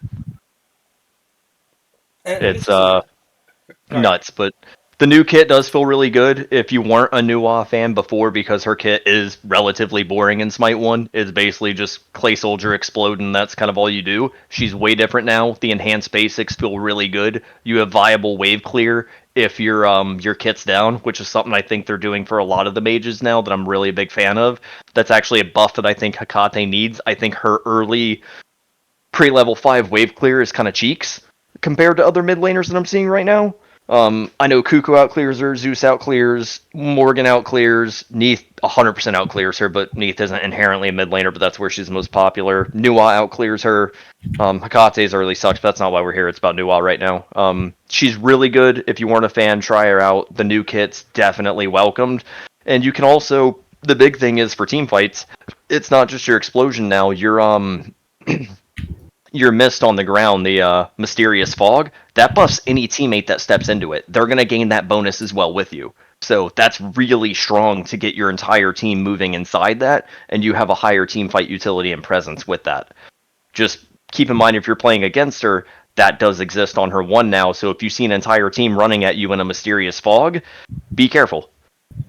Yeah, probably have your ADC or your mage throw an ability in that fog just to make sure that you know how many are in that fog. Yeah, it does you a lot. You think about Mysterious Fog now gives movement speed to you and everybody that steps into it. Your Clay Soldiers, which is Strength of Earth, is giving you Pen. And then your Shining Metal, your 3, your line ability, gives you Strength of Metal, which makes your basic attacks deal magic damage in area. You get like little cleave autos essentially on her auto, which is really cool. Helps with the wave clear a lot. You can actually wave clear more efficiently now if you're holding your Clay Soldiers and you just fire your 3 and start autoing, and you clear really efficiently. It's really good. The ultimate is pretty much the same, other than it makes your basic attacks go a bit further and they gain some attack speed. Well, I haven't actually tested that all the way because I haven't paid that much attention. I'm not sure if she's getting inherent attack speed or the auto itself is moving, like the projectile is faster. I think that It's the that. projectile's faster. Yeah, it's increased attack speed because they haven't added Griffin Wing yet. It's just that. So she feels really good. It's way different than Smite 1. I think this is a really good change, and I want to see them do this with all the gods they're adding to Smite 2, that you're getting these more dynamic kits that have more usability and more diverse options with them, to where you're going to take a lot of the one trick ideology away, because Smite 1 is plagued with a lot of gods that you're basically good for one combo, and if you miss that combo, you're just kind of standing there until your combo's back up. You can auto, but a lot of the gods in Smite 1 that suffer from this, their autos do really low damage even in the late game, and this is a course correction, and I like it. This is good. That's something you were mentioning that I was going to talk about as well, is I really like what they're adding to the character kits, where they're really making them more almost diverse in a sense. Yeah. Like, there's a lot more going on with the characters, which, while the game, I wouldn't say is, like, dumbed down, but it definitely makes the game more technical than people would think. Yeah. No, for sure. It's... You have to look... I know there's already been people... I've seen a few videos of people trying to test auto attack builds on her. I don't necessarily agree with that being a great idea, but I guarantee you within the next, I'd say give it another week or two now that the nerf's in and now people can really grind her for what she's probably going to sit at this iteration of herself for a while. I guarantee you somebody's going to figure it out. They'll crack the code. They're going to theory craft a really disgusting auto attack Nuwa build, and you're going to see it as an ADC, and you're not going to be ready for it. It's going to She's already been ADC for a while. I would almost say she's more dominant as an ADC right now than as a mage. The only games that just comes down to experience, because every game I've seen someone play her as an ADC, they get absolutely clowned for trying. I will say, ever since the patch and her scaling has kind of been brought down, I don't really see her much outside of mid lane or dual lane as the support. So sometimes I've seen a Nuwa in solo lane, but again, this is all post the hotfix from Friday. Stop going Nuwa support, guys. It's not good. Stop doing that. You're trolling your teammates. Just quit. She's not built for it. That's kind of why I mentioned that utility earlier when I was commenting on her, but those days are kind of over. Like they made a hotfix. That kind of utility is gone now. The reason I say she's more of a straight mage is because we really your team would really want her in mid lane being a pusher against a Cuckoo or a Conte, but her highest value right now is being an explosion machine. Your highest value. My buddy did that back in season 1. It traumatized me. It still traumatizes me to this day. That was back when she could stun towers. On Nuwa's original release 10 years ago, she could stun towers. My buddy thought that made her a good support. It doesn't. It still haunts me to this day. Don't do that. Don't do it. Don't do it, kids. Sorry, I mean to go off on a tirade there, but no. Again, people may not know what it was like back then, and it was very traumatizing to have people slam lock Nuwa. And there's a lot of fight players that did not live through the dark ages like we did. I mean, I can tell you all sorts of horror stories about Guan Yu support, and the most broken instance of a god in Smite history was Guan Yu support. It was or Guardian Guan Yu, I should say. Horrific nightmares. Still wake me up sometimes. Speaking of those horrific nightmares, we can move on now to the next subject because we're going to talk about God balance. We can kind of speedrun these on the nerfs. Oh yeah. Because most of these are pretty short and straightforwards. And they were, every single one of them's necessary. Yeah. So obviously Mordred, Wrath of the Forsaken, it just needed to be nerfed. We needed to bring him down a little bit. Like he didn't feel overtuned, but he definitely did feel stronger compared to some of his opposites when it came to solo or jungle. The reason he felt so OP is because, unlike King Arthur, when Mordred's hitting his big ult, he's taking people in an area. So if you get caught in bad positioning, running with your team, people talk about that stuff all the time. Do not stand in a pile. Do not run right against somebody. We have a guy that we play with that I'm constantly yelling at him to correct his positioning because he's going to get us both killed instead of just one of us. Do not pile up. He picks up multiple people, and that's why that nerf was necessary, because it was doing a lot. All right. It's definitely wild for the Mordred, because if you're behind Mordred, he can still pick you up with the ult, which is astounding. Yeah, it's a straight up area. Yeah. If you're in that circle, have fun touching the sky. And that's why his wrath definitely needed to be brought down, because having that up that often, kind of nuts.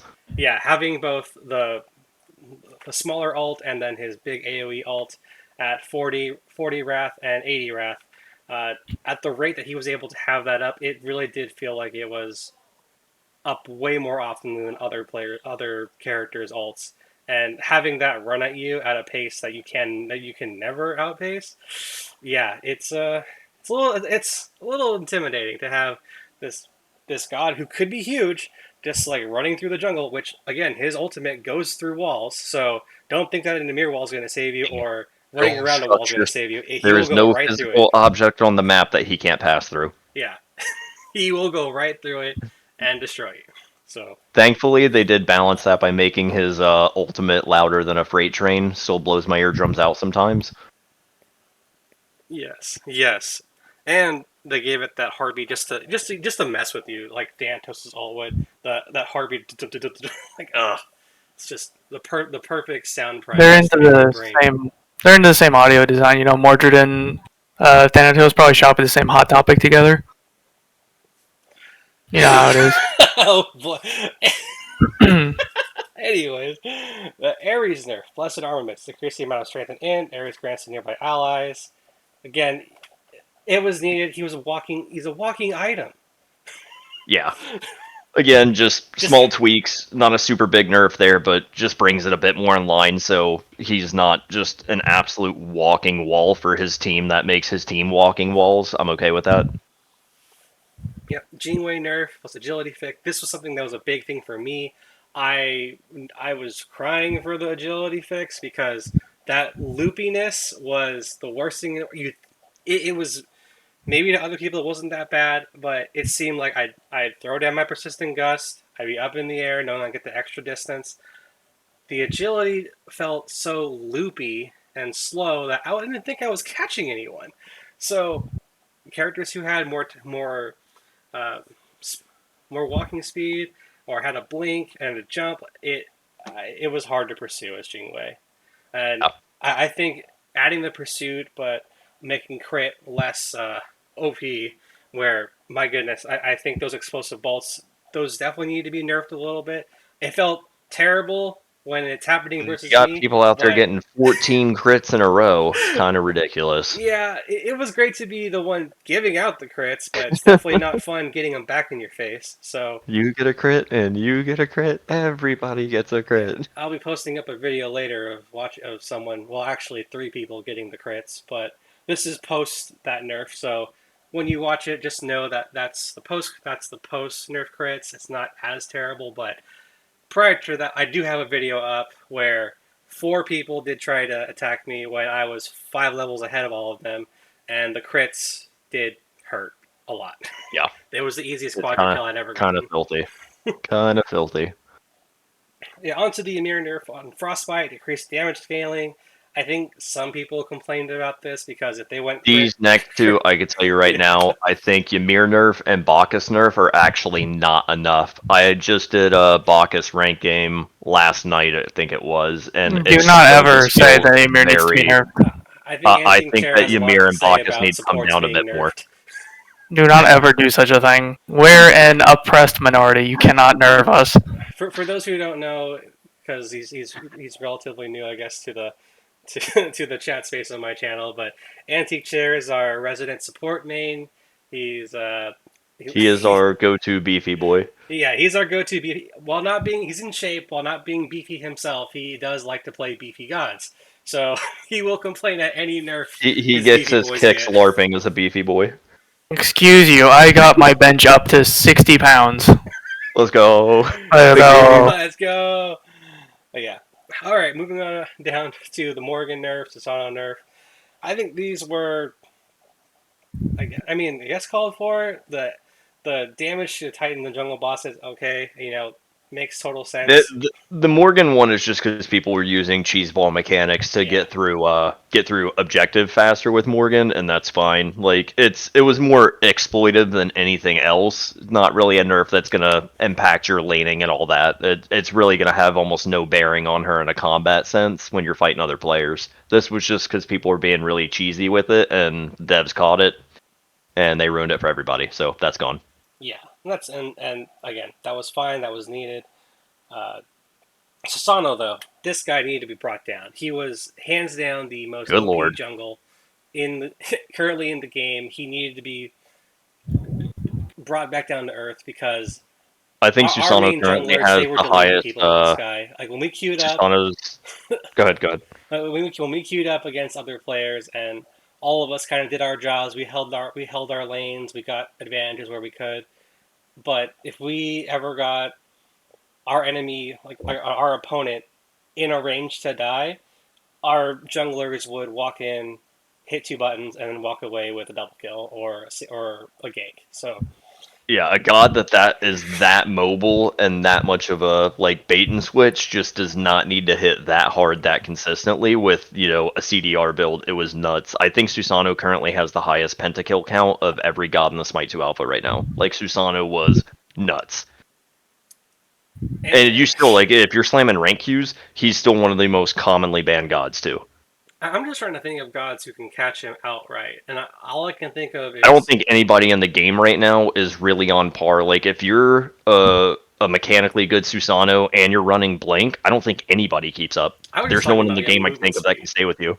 Yeah, I would say the only person who can, which is very situational, is Thanatos, because if you're low health, he gets his boost from his 2, and then the 150% move speed on his ultimate. He can catch Sasano, but Sasano, if he doesn't have beats, can just as easily turn around and wipe a Thanatos. So it's kind of one of those things like who can catch him, and if you do catch him, can you beat him? That was half the bait is, you're chasing a low health Susano, but he was so busted before this nerf that, you could be full health chasing a low health Susano, he's just gonna turn around and kill you anyways for chasing him. It's ridiculous. It was a He, team he's he effort. wasn't running because he was scared. He was running waiting for his cooldowns. Yeah, Yeah, pretty yeah. much. He's not running because he's afraid of you. I'm just waiting for my cooldowns to come back up, and I'm gonna turn around and kill you. It's basically just once they start doing like collab battle passes, they need to make a Rorschach skin for Susano. Oh Honestly. boy. I'm not running away from you. Now, You're locked in here with my cooldowns until I get them back. yeah, I think we've gotten through the nerfs. Now some of the buffs here. These are kind of quick. I know it's They're all ADC. I super like the minor, but yeah, I like the Bramble Blast. I think it's a small but nice buff to his two. You root and cripple, so now people can't just like use their movement abilities to get away from your root. It's like, hey, now you're stuck. You gotta walk it out or wait for the debuff This to just roll gives off. him much. I think this change to Cernunos is really just about the early laning phase. Yeah, Like, if you get good positioning and you're hitting your skill shots and you're hitting those Bramble Blasts, yeah, like, you should feel some sort of small tangible reward for that to gain dominant positioning on them. And before it did this correctly, it just didn't really matter if you hit it or not. yeah. It didn't feel as Like, rewarding. going against Neath was the prime example of that. If you root a Neath, she just flips and, like, oh well. Yeah, and those are the most annoying, especially as someone who plays Furinos a lot. You get a direct hit, you're ready to follow up, and yeah, again, a neat backflip. Well, that was not as That was a satisfying. waste. That was a waste. At least I hit him, but I probably could have saved that for the wave instead. Yeah, if you're getting direct hits, there should be some sort of. This is better. Like, it's not going to be OP. It's not going to completely, make him bust or anything. It's just going to give you a small tangible gain for hitting a skill shot. Yeah, absolutely, and so I definitely feel that when I hit a neat one, and that route just like reminds me, well, here comes a combo because you're stuck in place. Hades buff, Shroud of Darkness. Fear always directs target away from Hades. This is one of those small changes that actually makes things pretty big because now you're facing like you're no matter what angle, if you're hit by the Shroud of Darkness, you're facing away from Hades. So you have to reorient yourself.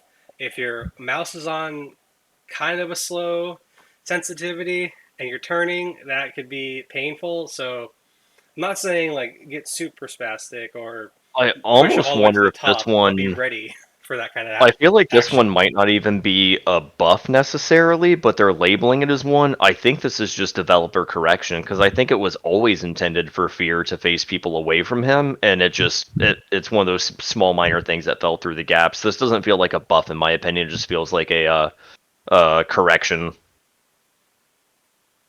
Yeah, they could probably do a little bit more. I think, given how irrelevant Hades has been in Smite One and now Smite Two. Yeah, he started really strong in like the first 2 weeks of the alpha, and I almost never see him in a lobby anymore. That fell off very fast. Mm-hmm. I do think he's one of those gods that is a lot like, let me think, Kali, where she's either totally useless or destroying the lobby. Because I want to say it was either I think it was season 9, where a good piloted Hades with the right build could easily walk in on a team of 3 and drop all of them with his abilities. Like you get hit with the Shroud of Darkness. He gets off his slam, and then his pillar just destroys everyone because he does so much damage. I remember the days of solo Hades, and those were not fun to play against, especially I if you were remember a when basic Hades was attack a warrior, guardian. or even if you were an ability warrior. It was just a pain because he could outscale you so fast and hit you like a truck.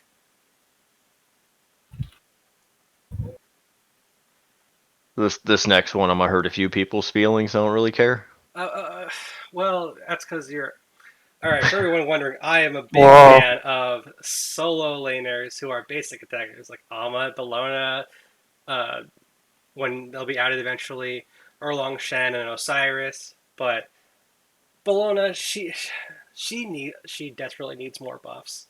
Like This she is feels just so my opinion. useless. People can take it or leave it. You don't have to agree with it. That's why it's called an opinion. But I think that Bologna is bar none the worst god in the alpha. She is one of the flattest performances I've seen on the high end, the low end, ranked, casuals, doesn't matter. I think Bologna's trash. She is the worst god in the alpha. And it's a shame too because they only buffed her basic attacks just to match, Smite One parity and sure the bug on the strength scaling, but that doesn't address the major issues right now with her, which is she doesn't scale well. Her basic attacks still feel like you're hitting with the wet noodle, I think and you can win games with her. You can win lane with her, but I just think there's a lot better choices. Like if you're taking Bologna into solo and you're going 1v1 into a Mordred or a Chalk and the skill level's equal, I pick the Mordred or the Chalk to win that fight every time. I just don't think she has the scaling in her kit to compete with other solos kits right now, barring Yeah, like like purely. she just feels so flat. She feels like it's like a wet noodle. Her wave clear is slow and chunky. Her It's scourge doesn't really heal as just much. every single thing you do with I don't know what the change was. I don't know if it's like the way the animation timing's working on her abilities, but like everything with her just feels like really slow and choppy and unimpactful. I don't know if anyone else is like experiencing this, but I've noticed when I use the Bologna one, which is her shield dash, and you think that the enemy's going to be slowed and you're going to be right on top of them. There's kind of like a little hump that happens. So there's like in that lunge, there becomes a space that opens up between you and your opponent, and it's hard to follow up if you don't have Hasten Fatalis. But how many people are building Hasten Fatalis on Bologna ever? Yeah. So that slow that you apply, you have to stop basic attacking just to catch up, and then by then the debuff's already worn off, and they just ability away or walk away from you. So again, her kit just feels so unimpactful. She needs a lot of work to be, I guess, game ready. Again, you can win games with her. It just might be more of a struggle than you're ready for. Yeah. Yeah, for sure. Soul buff, this apparate added slow immunity to the initial challenge duration to match Smite 1. Again, this Yeah, is that's just a fine. feature. That's one of those minor tweaks. Zeus buff, Lightning Storm, decreased cooldown. Just to remind everybody that Zeus is still a painful god to play against, but also a painful god to pilot. Because if you don't have a team If you around get you and you have camped, it can be rough. well, if you have just in general, if you have horrible positioning, do not play Zeus. You will get styled on by any player looking. There was that game. You'll be It dead was before your five to burst is two off. in arena. It was 5-2. They needed to get each team needed to get one kill, but they could have killed two of our giant minions to win the game. Zeus stepped out of place by less than a single unit, and we fried him for it and won the game. And they were ahead. Like it was 2-5. All they needed to do was just get a kill or kill two minions. And just I, because I Zeus was think his kit outpositioned feels himself in the better, wrong but spot, they lost the game for it. his kit feels better, but he's still very much in the Smite One mindset of you got to be really careful with your positioning because getting caught out as Zeus with him being a super low mobility god, just it really sucks. And most of the gods that you're seeing as consistent winners in Smite 2 lobbies right now, they all have mobility skills. Yep.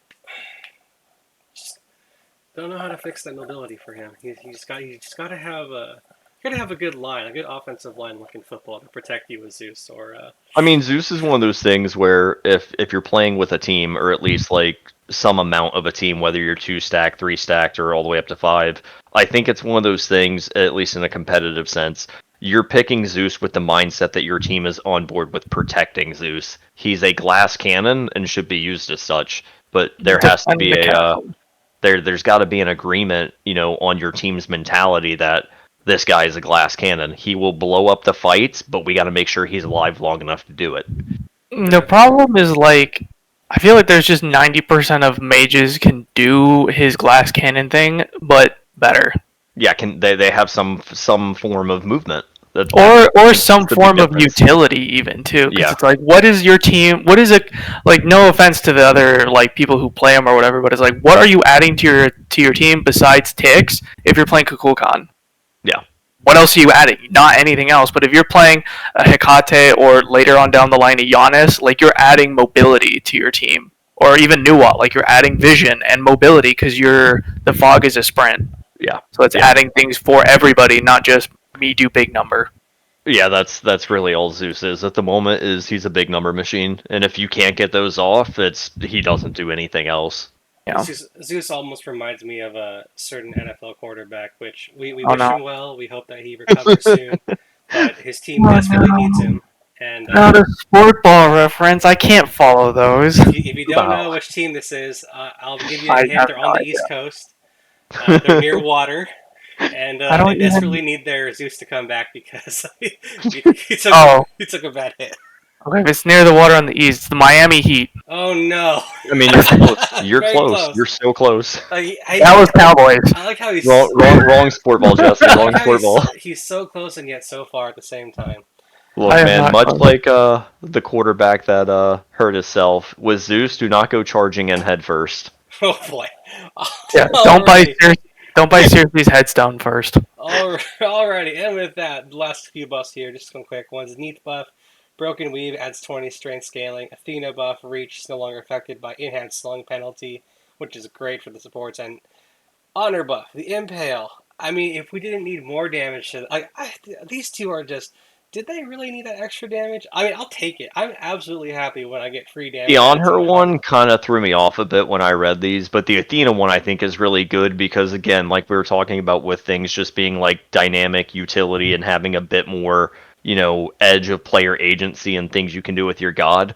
With Athena not being slowed by the reach, the charged up auto being in your hand, you can now just have one of those queued up. So if you run, like, if you're rotating, because I do this a lot when I play Athena, when I pick up support when Jesse's not around, one of my favorite things to do is just always have that queued up. I'll dump an ability in the jungle just to have it queued up because I can get into a lane, and if I connect that reach auto, I instantly slow my target that I'm aggroing. It also helps That's going to to allow me to remove catch up the. really quickly and maybe save my one, so I can get in there and get the full Athena combo off. And if they get out of that, then I can one and slow them again. It also helps to remove the bugginess from the game because I've had times where throwing my reach will freak the game out because it doesn't know what I'm supposed to be doing, and I just will do the animation, slow down, and then not throw the spear at I know all. what you're talking about. You And almost then get like a weird animation. It looks like you double yeah. through it, but it So didn't there's fire, a lot. period. Yeah. So this might be a nice way for them to buff the god, but also just sort of hand wave the bug out of the way because then it's like, oh, the bug won't happen anymore because we just let you do it now, which is nice. That's what it Yeah, should be. So that's for a sure. nice little fix. And alrighty, that's the end of the gods. Let's move on to the items a little bit here. New and reworked items: Sunbeam Bow. The active of this item is to toggle two range projectiles with each of your basic attacks. You can read the rest of that. But I'll tell you right now, what you do need to know is that this item looks weird on screen. It was the funniest thing. The enemy Amaterasu built this item in Arena, and I was Thanatos. Watching these projectiles fire at me, I thought those things were On the the slowest sword. things in the world moving towards me visually. So they were the easiest things to sidestep. Like they don't just auto hit. It's They don't like travel very far. it's like a Hachi one, but way slower. It's I don't know if I like this item or not. I think they should just bring back Odibo instead. I don't think this is a very good item, period. I'm not seeing it popular in builds. I'm not seeing a lot of high usage or active use on it. I don't think it's all that great. It doesn't really add that much benefit to your kit either for its cost. Yeah, there's just so many other things you can build. I mean, if you're looking for I don't know in what world with a strength attack speed build you would be looking for this big of a mana bloat that you could get it somewhere. You could probably get it somewhere else. The only redeeming quality of this item, in my opinion, is 250 mana, 2 mana regen. But if you're slotting this in just because you're going attack speed build, there's way better options.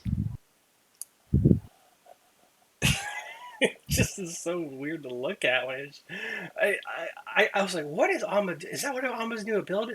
Oh no, she built Sunbeam. What a waste of an item slot. That's what I thought. Next one, I don't see either. I don't see people using this at all. It's a Yeah, weird item. it's a weird item. I don't know. I'll ask you guys since you're both support mains, but do you feel like you're tanky enough to afford this item being used every second? Late game, Sunbeam Bow or Eye of the No, Storm? I have the Eye of the storm. Storm. I don't know because I don't think that I'm gonna be honest. I don't think the vortex actually works. Like It I've does. used it and I haven't. Nobody like nothing happened. It does. It's just very it's Minimal. not as prominent as it could Yeah. be. My big issue I with this guess I might have item, been expecting it to be like the what's his name, the Kuzenbo knockup. Like people are just constantly like stun locked out of stuff that you can't do anything. That's what I was expecting it. the big issue I have with this item is that the prots on it are as low as they are. I think if this was a 2020 or even a 25-25 and then maybe bring the health down to 100, it would be a better item and it would be more attractive to supports. I See, I actually would think the best usage of this item is to put it on a bruiser solo that yes, has a combo that you want to pull people into. Like I could see Chalk being a good abuser of this. Like you I pull would people in, you compromise with you actively and ult say the them, bad prots are fine on the eye, but let it be bring the health increase up. its health. Yes, Yeah. because I basically see this item in the same tree as the Smite Classic hammers, and the Yeah. hammers are bruiser HP items. Like Yeah. Blackthorn hammer doesn't give you prots; it gives you HP, and that is your defense. I would almost, now that you say that, I would almost be cool with them even taking this down to, I don't know, 15-15 is pretty low. Like, if they made this a 10-10 but put 250 health on it, or maybe 300, this would be super attractive. That, or I'm still looking more into the general stat stick items that give you good, like small stats essentially. Yeah. Because the item that looks like pestilence now, the Yogi's necklace, gives you a whole lot of regeneration strats Yeah. or stats. Excuse me. Yeah, this is a weird one, especially because Smite 2 is so damage heavy right now. Everyone's doing a lot of damage, even supports are doing a lot of damage. So to have an item that is incentivized around sacrificing 5% of your health per second is not attractive. You'd be surprised Especially how when it quickly only that gives goes you down. 120 health. Yeah. I mean, I technically, mean, you'd do more damage if it gave you more health because the percent would go up.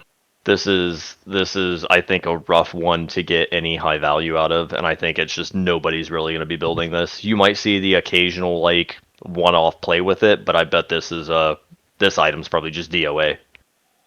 Yeah, I think it either has to be reworked or removed. They get an A for trying. Yeah, it's an A for effort, but Well, despite especially It's because I believe creative. that's one of the first items they've added that actually gives you a form of CC. There's like yes, not that many. I think there's what the Circe's headstone, which nobody uses, which turns I'm you okay into a with boar stuff and like knocks this up. just because it's experimental, it's Yeah, creative, and I think we're going to see a lot of this over patch generations and the alpha up to the beta, up to season 1 officially launching. You're going to see a lot of stuff like this and a lot of changes that people are going to think are weird.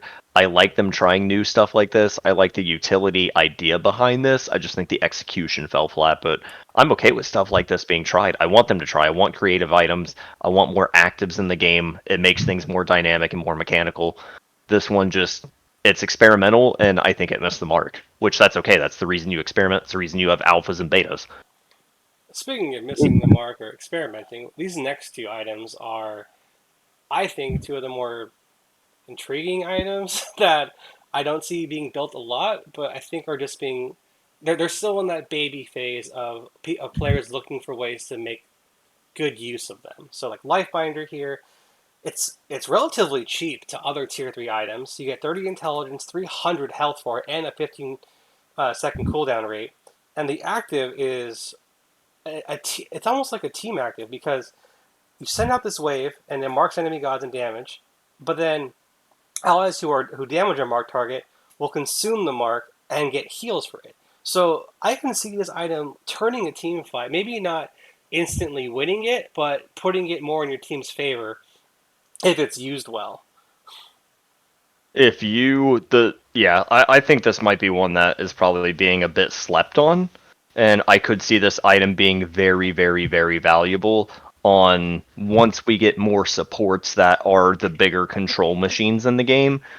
You know, you think about what you could do with this on something like a Karen or a Zingshin, this item goes off.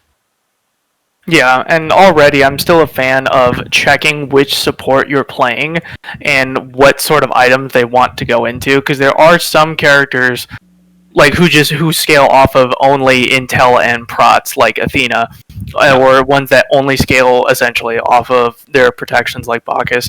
And so it depends. And so there's items that are stat sticks in the beginning, like Wish Granting Pearl, that I think are really good as Yeah. Athena because that's HP, intel, and it's just everything you could possibly need, like I as a think support essentially. right now the biggest use you're going to get out of this is going to be a bit more of an aggro Ares build. I think Yeah. this item has the potential to go really hard in games.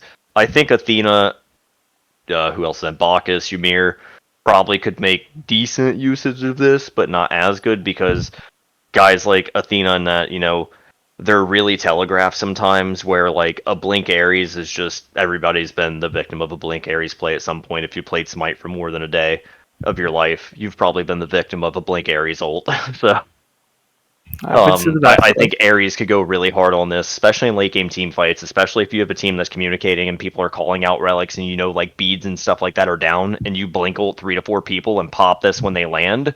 This is massive.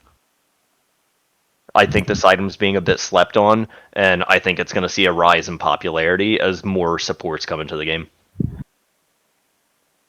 Yeah, and I can't wait to see what that looks like. There's definitely a lot of supports that are still waiting in the wings. And, if we go off the Smite one pantheon, I would love to see this item on also like a Ganesh, where Yeah. you put up your Dharmic pillars, you Oh silence out the yeah, enemy man, that's team. you do not want to get hit by Lifebinder inside of Dharmic Pillars. Good Yeah, God Nope. Almighty. like especially if you trap a lot of the enemy team in there and they are immobile, or their way of mobility is like a dash and it's not a jump, so you're getting hit by the lightning on the way out. Getting that life binder active on your team, and then but also marking the enemy team, That's it's gonna be this bad, is dude. oh yeah, all sorts of bad things are going to happen from that fight. Yeah, I think this item's a little bit slept on. It's a good option stat stick wise for 2400 gold. I mean, 300 HP, 15 cooldown rate, 30 intelligence for 2400. Like it's a good option. It's attractive. Unlike this next item, though, where Avenging Blade at 2,300 gold, while it's you get two stacks. Well, you get two stats here, not stacks, stats. But the passive, which I haven't really seen being used in game yet. I haven't come up against someone I who's used this against me or I've on our talked about team. Avenging Blade But before. It's so odd. go ahead It's and so. talk about it for a bit. I was just saying how oddly specific it is. I think this item is like serrated adjacent. I like it as an option just because the power this is giving to physical abusers for 2300 gold. I think this is really good. I think you could see when you start looking at things like attack speed Ama, attack speed Bologna, if you're using those as jungle options, I think this item goes up in value. With the current assassin pool that we have in your primary jungle picks, I think there's better builds than slotting this in, even as cheap as it is already. It's not great, and the big thing that it's giving you, you're reducing their speed and stripping their prods. Does stack 5 times. It's a pretty big strip, so it's more attractive for ganking than fighting in the jungle. But it only procs if you're fighting in the jungle. Yeah. So again, it's very situational. You're not getting any value out of this item being in lane. So I see it being useful for Gold Fury, like Gold Fury or Fire Giant. You see the enemy team that they've seen you, whether they have oracles or they have wards on Fire Giant. They know you guys are engaged. This is I'm going to assume an That's item for where it's like a a weird solo item for laner me. or a jungle, and then you guys as a team or one person, maybe the solo, drops off from the damaging roll on the objective and goes to slow down the enemy team. And this could be useful because I think it the stacks up only pretty fast jungler if you have the I attack would speed want to for it. use this on right now is Fenrir. I don't think Yeah, I would use this on any other jungler. I think with Fenrir it could be pretty nasty if you're getting invaded a lot, or the enemy team is rotating and roaming a lot and your team's good at warding and callouts. You can catch people on those flank paths before they get to a lane, so you are getting this passive off. But yeah, I still think this one's really weird that it's only a jungle procking item, so the value in lane is dead. Um, and there's just not a lot of incentive to build an item specifically to only proc in the jungle if your ideology is based around objectives. Why am I going to waste an entire slot for something that's only going to happen, you know, 4 to 6 times a game? And we're talking 35, 40-minute matches, 3 to 4 Gold Furies, 1 to 2 Fire Giants. I'm going to use a whole item slot to handle 5 fights. Yeah, I don't I, think I that just think there's trade-off's. better value, bigger bursts, better passives, better actives. I'm not dedicating an item slot to that. I would never do that. I think the trade-off value for the item right now is just too low compared to other options.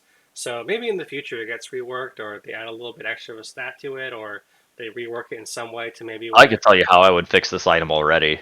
I would put granted I'll say this with a caveat, it needs a higher cooldown, but right there where it says passive, just switch that to active and remove from the jungle. Just let this be an active item and just give it like 120-second cooldown. Essentially, because Maybe it's basically 180. trying to be Witchblade, Yeah. the old school Witchblade, which was just an attack speed I would say you reducer. might even push that up to 180 seconds, so somebody can't be a gank machine abusing this lane for lane back to back. I would say somewhere between 2 to 3 minutes cooldown on that, make it inactive, and this item's problem is solved. Yeah, my thought in my head was keep it as a passive, but half the bonuses in lane. But even then, it still might be like that. Now relating my tool, I mean, a little bit more overpowered because now you get the bonus in lane and in jungle. It's double in jungle because it's halved in Yeah, lane. if you swap So this to be a passive in lane, every solo laner's building this every yep. game. I guarantee it. hmm So That you turn that into a hard meta item immediately. 2,300 gold, 50 strength, and it's a passive in lane. Yeah, this thing goes hard in lane. yeah. That's why they didn't do that to it initially. Because man, 50 strength for 2,300 gold, and this thing procs in lane. This thing would go nuts. hmm So yeah, I think making it inactive will be a very good change for it, and just getting it out of that very specific in jungle usage. All right, Yeah, it's weird. yeah. Moving on to Relic Balance, we'll go through these pretty quickly. Purification beads buff decrease the cooldown from 210 to 180. Smart Aegis, buff. yeah, Aegis acceleration increase duration movement speed buff from 4 to 6 seconds. Phantom shell Also buff. good. Yeah, these are all just good straight good buffs. Increase HP per shield level, scaling from 15 per level to 20 per level, and they decrease the cooldown. I mean, the 130 was a kind of weird because it's 2 minutes, 10 seconds. I think 2 minutes is fine, which they changed.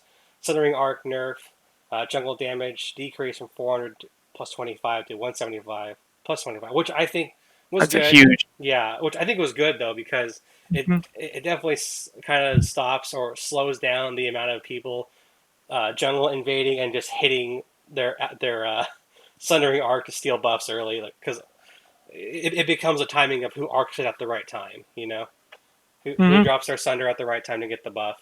You could either save your buff or have it stolen. And And it's definitely something where it'll still do the thing that it's trying to do, because I'm pretty sure that doesn't change the other wording in the buff in the relic, which says once you hit level 10, it does 1,000 flat. Like it doesn't matter at that point. yeah, Yeah. I think Because once Thunder you're level definitely 10, needs then you nerfing, can man. still use it. Yeah, that's still Thunder good. was busted. It's still a really good option. It's just a bit more in line with it's not like something that you're gonna see 5 of on one team anymore unless they're really like you might be going up against a meme team trying to do some wild stuff. But before this nerf, you would see in a standard 5v5 game across both teams, there might be 6 to 8 sunders a match. Yeah, lots of You're not sunderings, seeing that anymore. which is unfortunate because as soon as I saw that sundering was basically our blessed hand of the gods comeback, I was like, they're gonna get rid of this immediately. They're gonna I regret they can't did tell it. you how many early matches I the played where probably half the kills per match were Sunder kills. the Yeah, instant regret of bringing it back, but it needs to come back, man. It's so annoying. all right, consumables. Health chalice. Increased heal protect from 15 to 20. Icon changes to be empty when it's at 0 stacks. They fix an issue. The last chalice was not granting any healing. Fix another issue. Allowed health chalice to stack with other potions. Health potion mana and health chalice is no longer a cooldown. Potion durations will stack up to 3 times. And yeah, health potion and health chalice effects contribute to the same stack. Wards, sentry wards. I have the providence wards. Duration increase from 60 to 180. Thank goodness. Like that was, I think this I'm is gonna the touch bigger on one. this one just a bit on Yeah. words here, because I keep up with the just for everyone listening.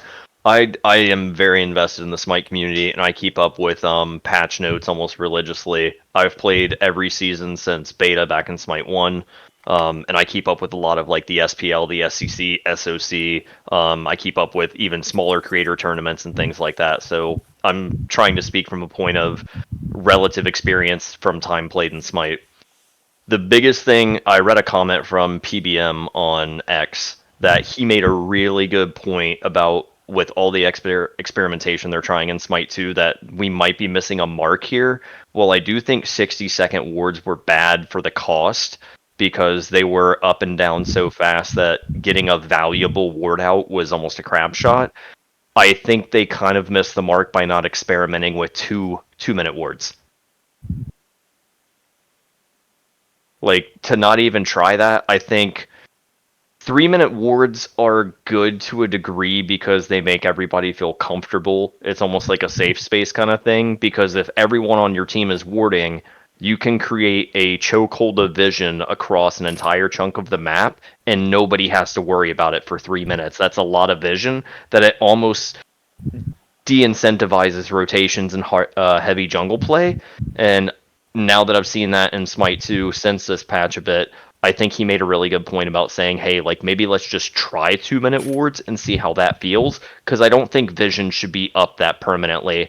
And when you play against experienced teams, or if you're on an experienced team, you probably do this and you know this, you will lose a lot of matches and a lot of engagements and a lot of chances to pressure an objective because they have your jungle lit up like a Christmas tree. They can see half the map because they got 5 people dropping 2 wards apiece. So they got 10 wards up on the map, and they can see from one lane all the way to the other with no blind spots. This kind of reminds me of a conversation we had a while back of windows, creating those small time gaps within the game to make a play.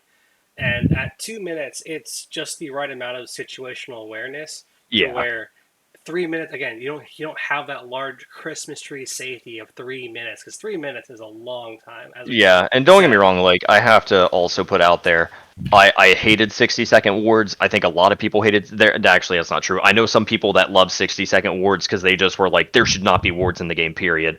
I don't agree with those players. Everybody's allowed to have their opinion. I did do a lot of complaining about I want traditional wards back, but now that they are back and talking to a few people and watching some streamers and things like that and listening to some deeper conversations about it, I think a mark was missed by not trying 2-minute wards. Alrighty, we'll move on to the next spot with general item balance.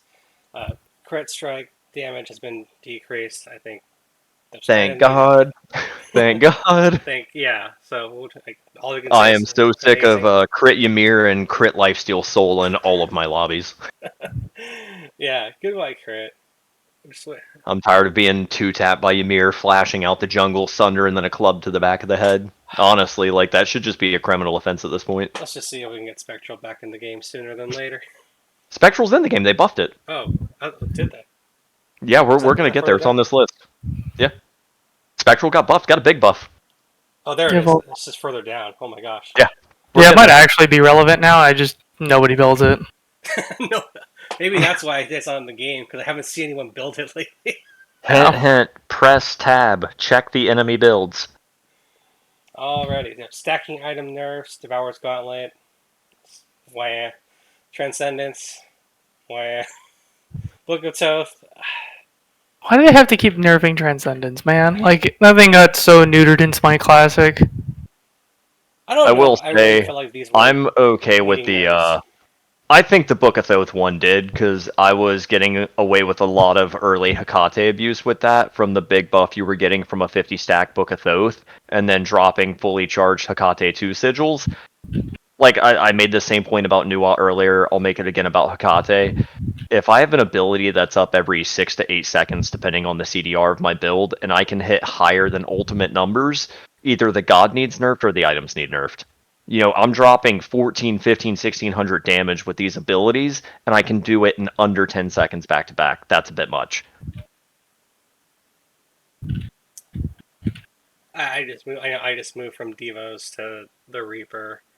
I, I I really want some parity between all the physical lifesteal items. It just seems like some are useless, and some are overly situational, and then some are just you need to stat stick this every time. I So think that's going to come with more items being introduced before they have the data to feel like what they really want to. Right now, it looks like they're just going after the popular items because everything on this list is basically what you're seeing built every single game, almost down to like a meta standpoint. Which it's weird to say there's already a meta forming, but there is. That's the nature of competitive games. People will gravitate to what's best as fast as they can because they want to win, and everything on this list is hyper popular. yeah, I just hope they don't get overly crazy with nerfs, like another game that is trying to revive itself but will not be Let named. the gamers have fun. Let us be strong. But yes, Power fantasies are OP. I know it's PvE versus PvP, but still, let's have fun for a little bit. All right, DPS and pen burst item nerfs. I'm glad that some of these are the costs are being brought down. I think this had to be uh, Yeah. like with the changes to the amount of gold awarded through minion kills and towers. Like I'm glad that all of these were scaled down a bit. I do Oh yeah. think in the pre-patch games, you got gold so fast that you didn't even care that an item was 27 or 2900 No, because I you did. just There's a video of me like losing my mind over Spear of Dessa being 2,800 gold, and I'm like, this is like I go on like a 3 minute tangent about Spear of Desolation should never be 2,800 gold. I remember being on like a 5 kill streak and I was like, I can just buy Deathbringer now. Nah. I'm Okay, I'll OP. buy it. So, all right, fine. So like, I didn't care because I was like, I'm earning gold so fast. Like, might as well just start hitting like a truck. Yeah, Avshard with their cost decrease, and then the pen as well decreased. I don't, I don't know about all these pen items getting these these nerfs to their penetration. I don't like that it takes now 10, 12 autos just to get someone within an execution range of like of Thanatos. So that means you're going to take what 15 to kill a fully stacked tank. I mean, maybe that's just me being an ADC main and crying again, but losing the pen on Titan's Bane at the end of my pen shred build, kind of that 5% could be still be there. I mean, everybody's gonna have buffs and nerfs that, if it gravitates towards your specific playstyle, lane, or god choices, you're gonna have things that you love and things that you hate. I love that Spear of Deso is cheaper, and I don't mind sacrificing 5% pen for it to shave that much gold off. It I can get Spear of Deso early, quickly, and actively now, and I don't feel like it's a burden to do so, because 2,800 Spear of Deso just wasn't it. Yeah, I will say for the mages, like Spear Deso did feel like a chore to get online at its cost. 2800 is it's a You hike when you're dude, in mid lane. You're spending so much time, watching those gaps to your left and right if you're gonna get ganked or not, and knowing that one or two ganks is gonna set you back at least a couple minutes. So that well, the problem was that with Spear of Deso being up there, is every mage pen option was expensive. And all of them. So to get any pen really going as a mage, you had to spend a fortune. Like the builds were so expensive. I'm getting like 5 items that cost 2750 or more. It's insane. Yeah, and I think that the rest of these items, the decreased strength for Hydras, bonus damage from the passive effect, Heartseeker, HP damage dropping down. These are all kind of just ways to slow down the snowballing. It's Yeah. to stay on parity with the other items and sort of like their costs relative to the bonus that you're getting from it. So I kind of welcome all of these in that way, where we're kind of trying to build that parity so that again we don't have a meta that's just if you don't build these items, you don't win the You game. lose. Yeah. You lose your lane, you probably lose the game. Yeah, so let's talk about some of the underused and underperforming item buffs. So I know we wanted to point out Let's do spectral this. armor. They increased the physical protection from 35 to 60. Yeah. But like I said, that's what I was saying. Like Spectral got a big boy buff. Yeah, are there any of these items that really stick out to you guys that you think This we? is good. Well, for me, it's Spectral because crit's so prominent in the game right now. You're seeing a crit on, guys like Ymir, Lifesteal crit with a Soul, Hunters are doing a lot of lifesteal builds. I know Jingwei does a lot of it. Onher's 50/50. I think Neath is one of the only hunters that people aren't going crit builds on because you probably shouldn't go crit Neath. Um, but yeah, no, like with crit being so prominent, I'm glad Spectral got this big buff, and it is a much more attractive option now.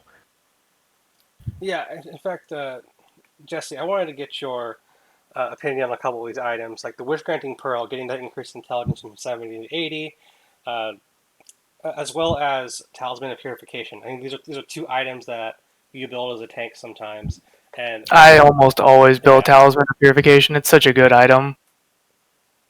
Like, especially not right now, is that noticeable just because of how often people don't get CC'd, because of how few gods there are. But it looks like they're adding more CC in terms of items. And if you've noticed right now, a lot of, at least in mid lane, most mid laners don't have a CC immune ult right now. Yeah. So it's like, it's going to be really difficult Oh, to, mid's so difficult right now. Good lord, please help me out. yeah. the pain I can feel from that voice of being a mid laner. Dude, it's just so easy to camp mid. Like, it's been done to me, and we've done it to people. Like, camping mid is the easiest Yeah. it's ever been. Yeah, so it's very easy to do such a thing. So having the purification, and it's also just a really good, like bruiser support item, like magic defense, cooldown reduction, and you give everybody CC immunity, which was a good thing to do back in the day. Like I used to do that a lot on enemy supports because enemy supports would always be seen as trolling if they bought beats most of the time. So it's like you just couldn't CC yourself. So if you were playing a guy with a good CC like Fenrir, you would just ult the support and then they're down a tank every time because you just ult him and he dies. Yeah. I But now think it's really good another because every support has a beat and it can give it to everybody, which is massive because it's oh so satisfying. Yeah, and it opens that relic slot up to use it to getting Sunder or Phantom Shell or so Yeah, you'd having your own extra beats, but now you have some more utility because you can attach your beats to an item and an item active. It's I think another big yeah. buff item on here that we had this the other day, and I can't remember if it happened to you, Matt, or if it happened to Chad, but Hide of the Nemean Lion. And one of you were trying to fight a guy, and you nearly insta-killed yourself because you connected all your autos for big numbers, and the I know. damage came back at you so fast it was insane. That probably could have been me because I Like, you had to there stop autoing so you could live. there are those moments where you're just you're dialed in, you're not missing a basic attack, and you think that you're gonna kill the guy, and you don't even look at your own health bar sometimes. So it was surprising to know, like, okay, I've hit about 8, 10 autos in a row, haven't missed one. You're red Why barring. am I red barred? What's going on? Oh, this guy's What's reflecting my. happening? I started this at half health, and he's reflecting my damage back at me. Like, and I only had one lifesteal item, so maybe I should slow down here. Can somebody please come save me from myself? Save me Help. from my aggressive self. All Oh, right. save me! I'm just too good at the game, Oh no. doing too high of numbers. I think the Scepter of Dominion might actually see some rise, but I still think that's kind of a mediocre option item. I don't think Scepter of Dominion's great. I don't think it's terrible.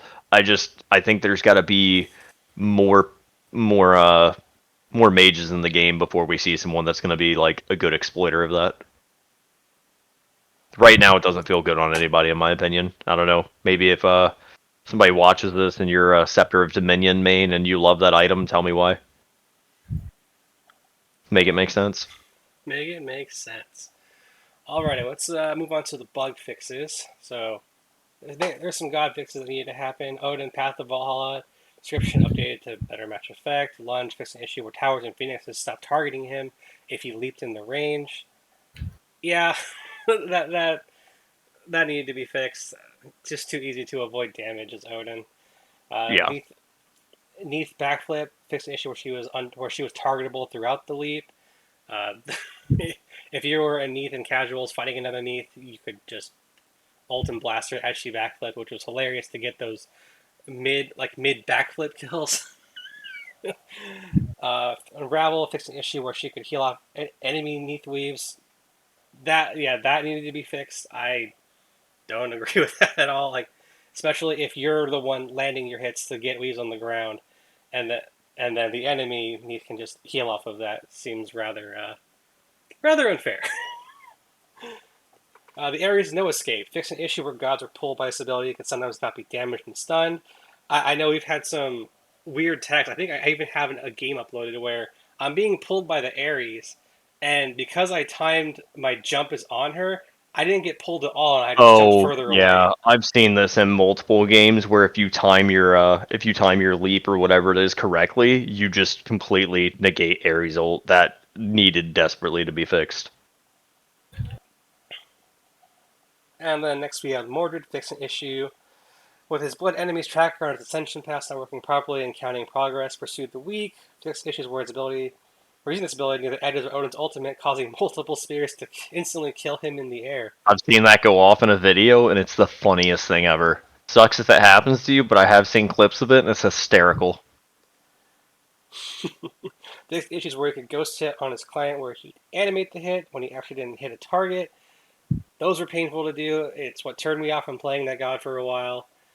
Fix issues where he gets stuck inside a inside of wall geometry if he hit targets in a specific way. I haven't seen that one, but I want to. I have not seen that. If anyone does have a clip of that, please link that in the comments below because I We are want to all check that very out. eager.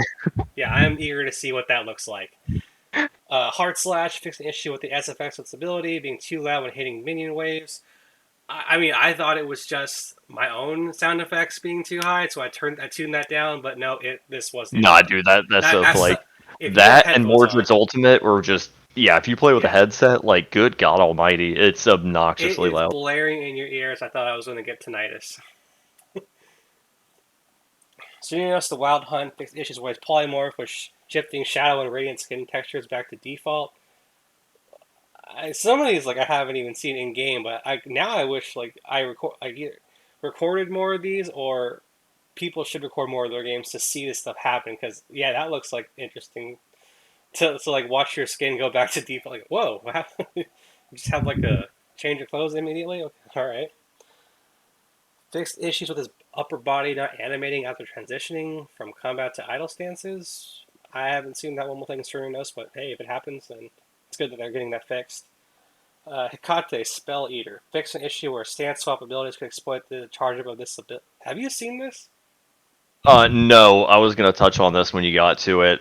Maybe I was doing this without knowing it, pre-patch, but I never actually noticed this myself. Granted, I'm such a hard believer of maxing out that 2 as fast as possible because it hits like a bus, so I would always keep that thing, just up and charged up as often as I could.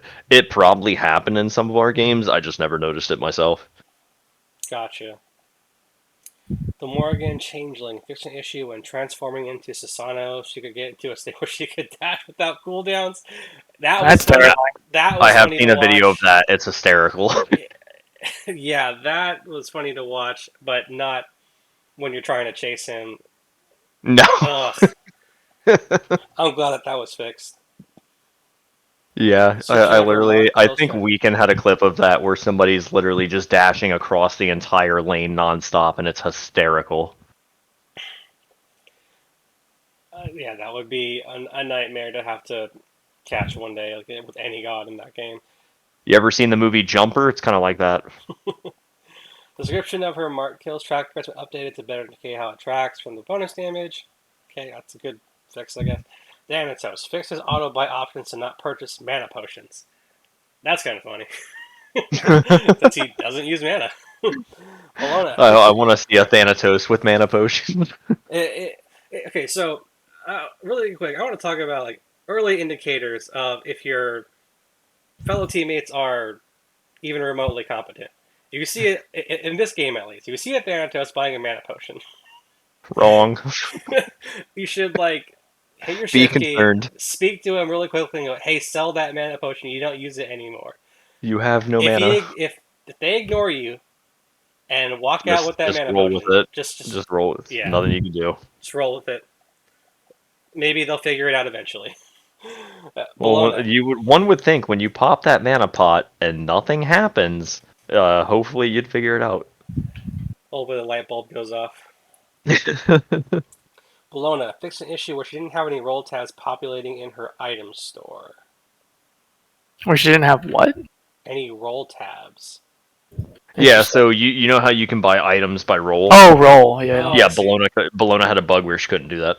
Interesting. She is Basically, all. because she's the worst god in the alpha, they told her she had no roll, therefore no items. Get out. I was about to say, is that why?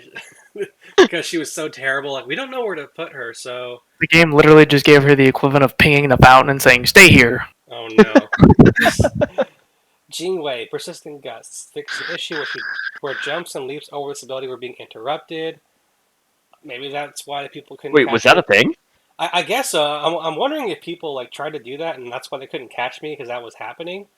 But I always felt like I was being chased effectively well by anyone who had blink or a Yeah. jump item or a jump Combat ability. Blink is the best part of Smite 2. Combat Blink is OP. I'm so happy that's back in the game, to be honest. Rapid reincarnation, fixed an issue where she could fall through the floor occasionally. I never had it happen to me, thankfully. Uh, Fall through the floor. that would be painful to be stuck through the floor and can't fight anymore. Just sitting there like, hey guys, it's 4v5 now. I want to see this next bug go off, and I'm mad I can't I anymore. I Oh know. yeah, fix an issue where she could T-pose if she dashed Sereno's ultimate ability.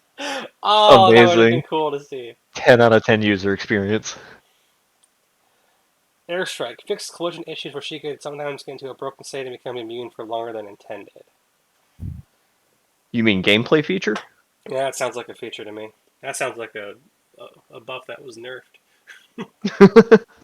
Alright, Hades, Pillar of Agony. Fix issues with the ability, pulling targets, falling from a knockup, causing them to be stuck in the air for a short period of time. That's amazing. I've never seen that. That's amazing. Ymir, Shards of Ice. Fix issues with the ability on quick and normal cast where mashing the ability would cause the ability to instantly explode without finishing the animation. So I have personally That been the sounds like a victim nerf. of that, and it will make you tear your hair out. Oh. I've been victimized by Ymir. Raise your hand if you've been personally victimized by Regina George. I mean Ymir. Yes.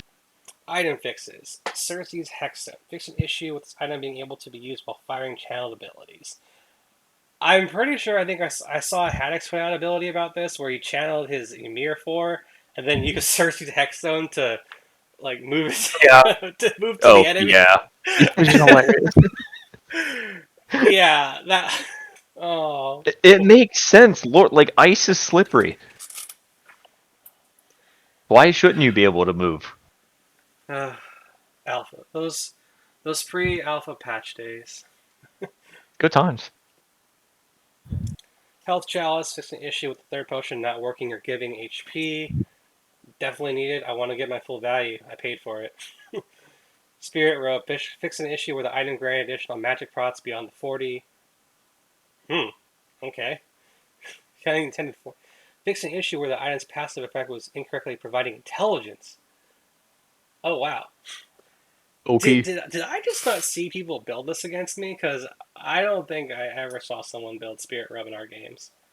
I think I've only built I've it never. one time on games that I have played support, and I just probably, if it happened, I didn't notice. I I couldn't built it remember if I one did it time. pre-patch or Was it post-patch one either. time? Mm-hmm. Alright, Soul Reaver fixed an issue where the item applied an extra tick of damage by triggering the first tick immediately instead of after the intended delay. Oh, okay. No wonder I was hitting like a truck. I have Providence and Golden Blade. Removes items from the cooldown rate store filter as they do not provide cooldown rate. Scepter of Dominion, fixing an issue where items can cause certain gods to get into broken states if they use their ultimate abilities in the area of effect. Wow. Well, again, it is alpha, so I guess a lot of things were happening. I'm just maybe we're not playing enough games to see how these things happen. Soul Gem, fix the issues with the item not stacking if bought outright and showing the wrong buff icon. And Sundering Arc, fix an issue where item can only deal 100 damage to jungle monsters and jungle bosses at level 15. Mm-hmm. Well, I'm glad that all these are fixed. Yeah, again, that's what I said very early on with all this. Like, I think you can love it or hate it for, you just not enjoying the game, and that's fine. But if you're a fan of Smite, you're coming over to Smite 2, and you think it's going to be perfect because it's Smite 2, Unreal Engine 5, and all this stuff, it's early. There's going to be bugs. Smite 1 still has bugs that haven't been fixed that have been known about for years. It's a 12-year-old game now. There's going to be bugs. There's going to be issues. It takes a long time to get this stuff sorted out. There's a lot of moving parts. If you know anything about programming and coding, tinkering with the structure of a MOBA is a very delicate process because it can affect so many things. The ripples can be huge. So these things take time. You have to come in with a grain of salt and expect some semblance of an intended experience tapered against your own expectations. And now move on to general gameplay fixes. I think these are all kind of quality of life changes that you can just read. I will say the one thing that I know our jungle chat is going to be very happy about is the stealth ability fixes, where some characters could get broken out of her stealth early, aka Loki. If you watch any of our videos, would I'm so sick of hearing him scream incessantly about it. scream into the microphone about, I keep getting my stealth broken. He I does think have that kind of everyone's voice. sick of hearing him scream about it. Yeah, and I'm sure other Loki players are also sick of that happening to them. So at least we don't have to hear them rage into their microphone. I'm just glad it's being fixed, and this will no longer be a thing. Hopefully, and he can go back to not ganking enough. All right, to the PTS balance. Here it is, Cap Alpha Miss. We're having that war duration drop from decrease from Yeah, 180 to so 120. I So just want to throw a quick yeah, caveat on this. While we were sitting here to do this, I was doing some scrolling and like mental note taking for myself for my own edification. And I got down there and I saw the PTS. I would just like to say I don't remember if that PTS section was initially on these patch notes or if they were added after the fact, because I don't ever remember reading this section. So this might have came slightly after. If it was here previously, that's my bad. But I think this is a good thing for them to test out, and this could end up being like a really good point of balance for wards to where they're a bit more strategic, but you're also getting the value for the gold spent. yeah, I think that's the main thing I want to talk about in the PT. I don't remember if this was still here. It's been 5 days since the. Well, it's been longer than Well, 10 days since these these were were posted. posted almost two Yeah, weeks ago yeah, now. 10 days ago. This is 9/12, I think. So Yeah. if these were there, then we missed it. But if these weren't there, then welcome additions to the PTS. I guess we'll see how that tests out. But yeah, I just wanted to go over the main notes for this last patch, since these are the ones that will be the current state, the current game state for a while. But You're a PTS enjoyer. I applaud you, but I stay away from that wasteland. Mm-hmm. people love I, their I lawless appreciate you wastelands. sacrificing your sanity for the game to get better. Thank you. The Lawless Wasteland is part of it. There's a reason people love Red Dead Redemption. And with that, I think we'll call it for this first patch note update from Hi-Rez for the Smite 2 Alpha. Hope you guys are enjoying the game, and we'll see you all next time. Stop camping me in mid. Keep camping mid. Take your George Foreman grills and set up.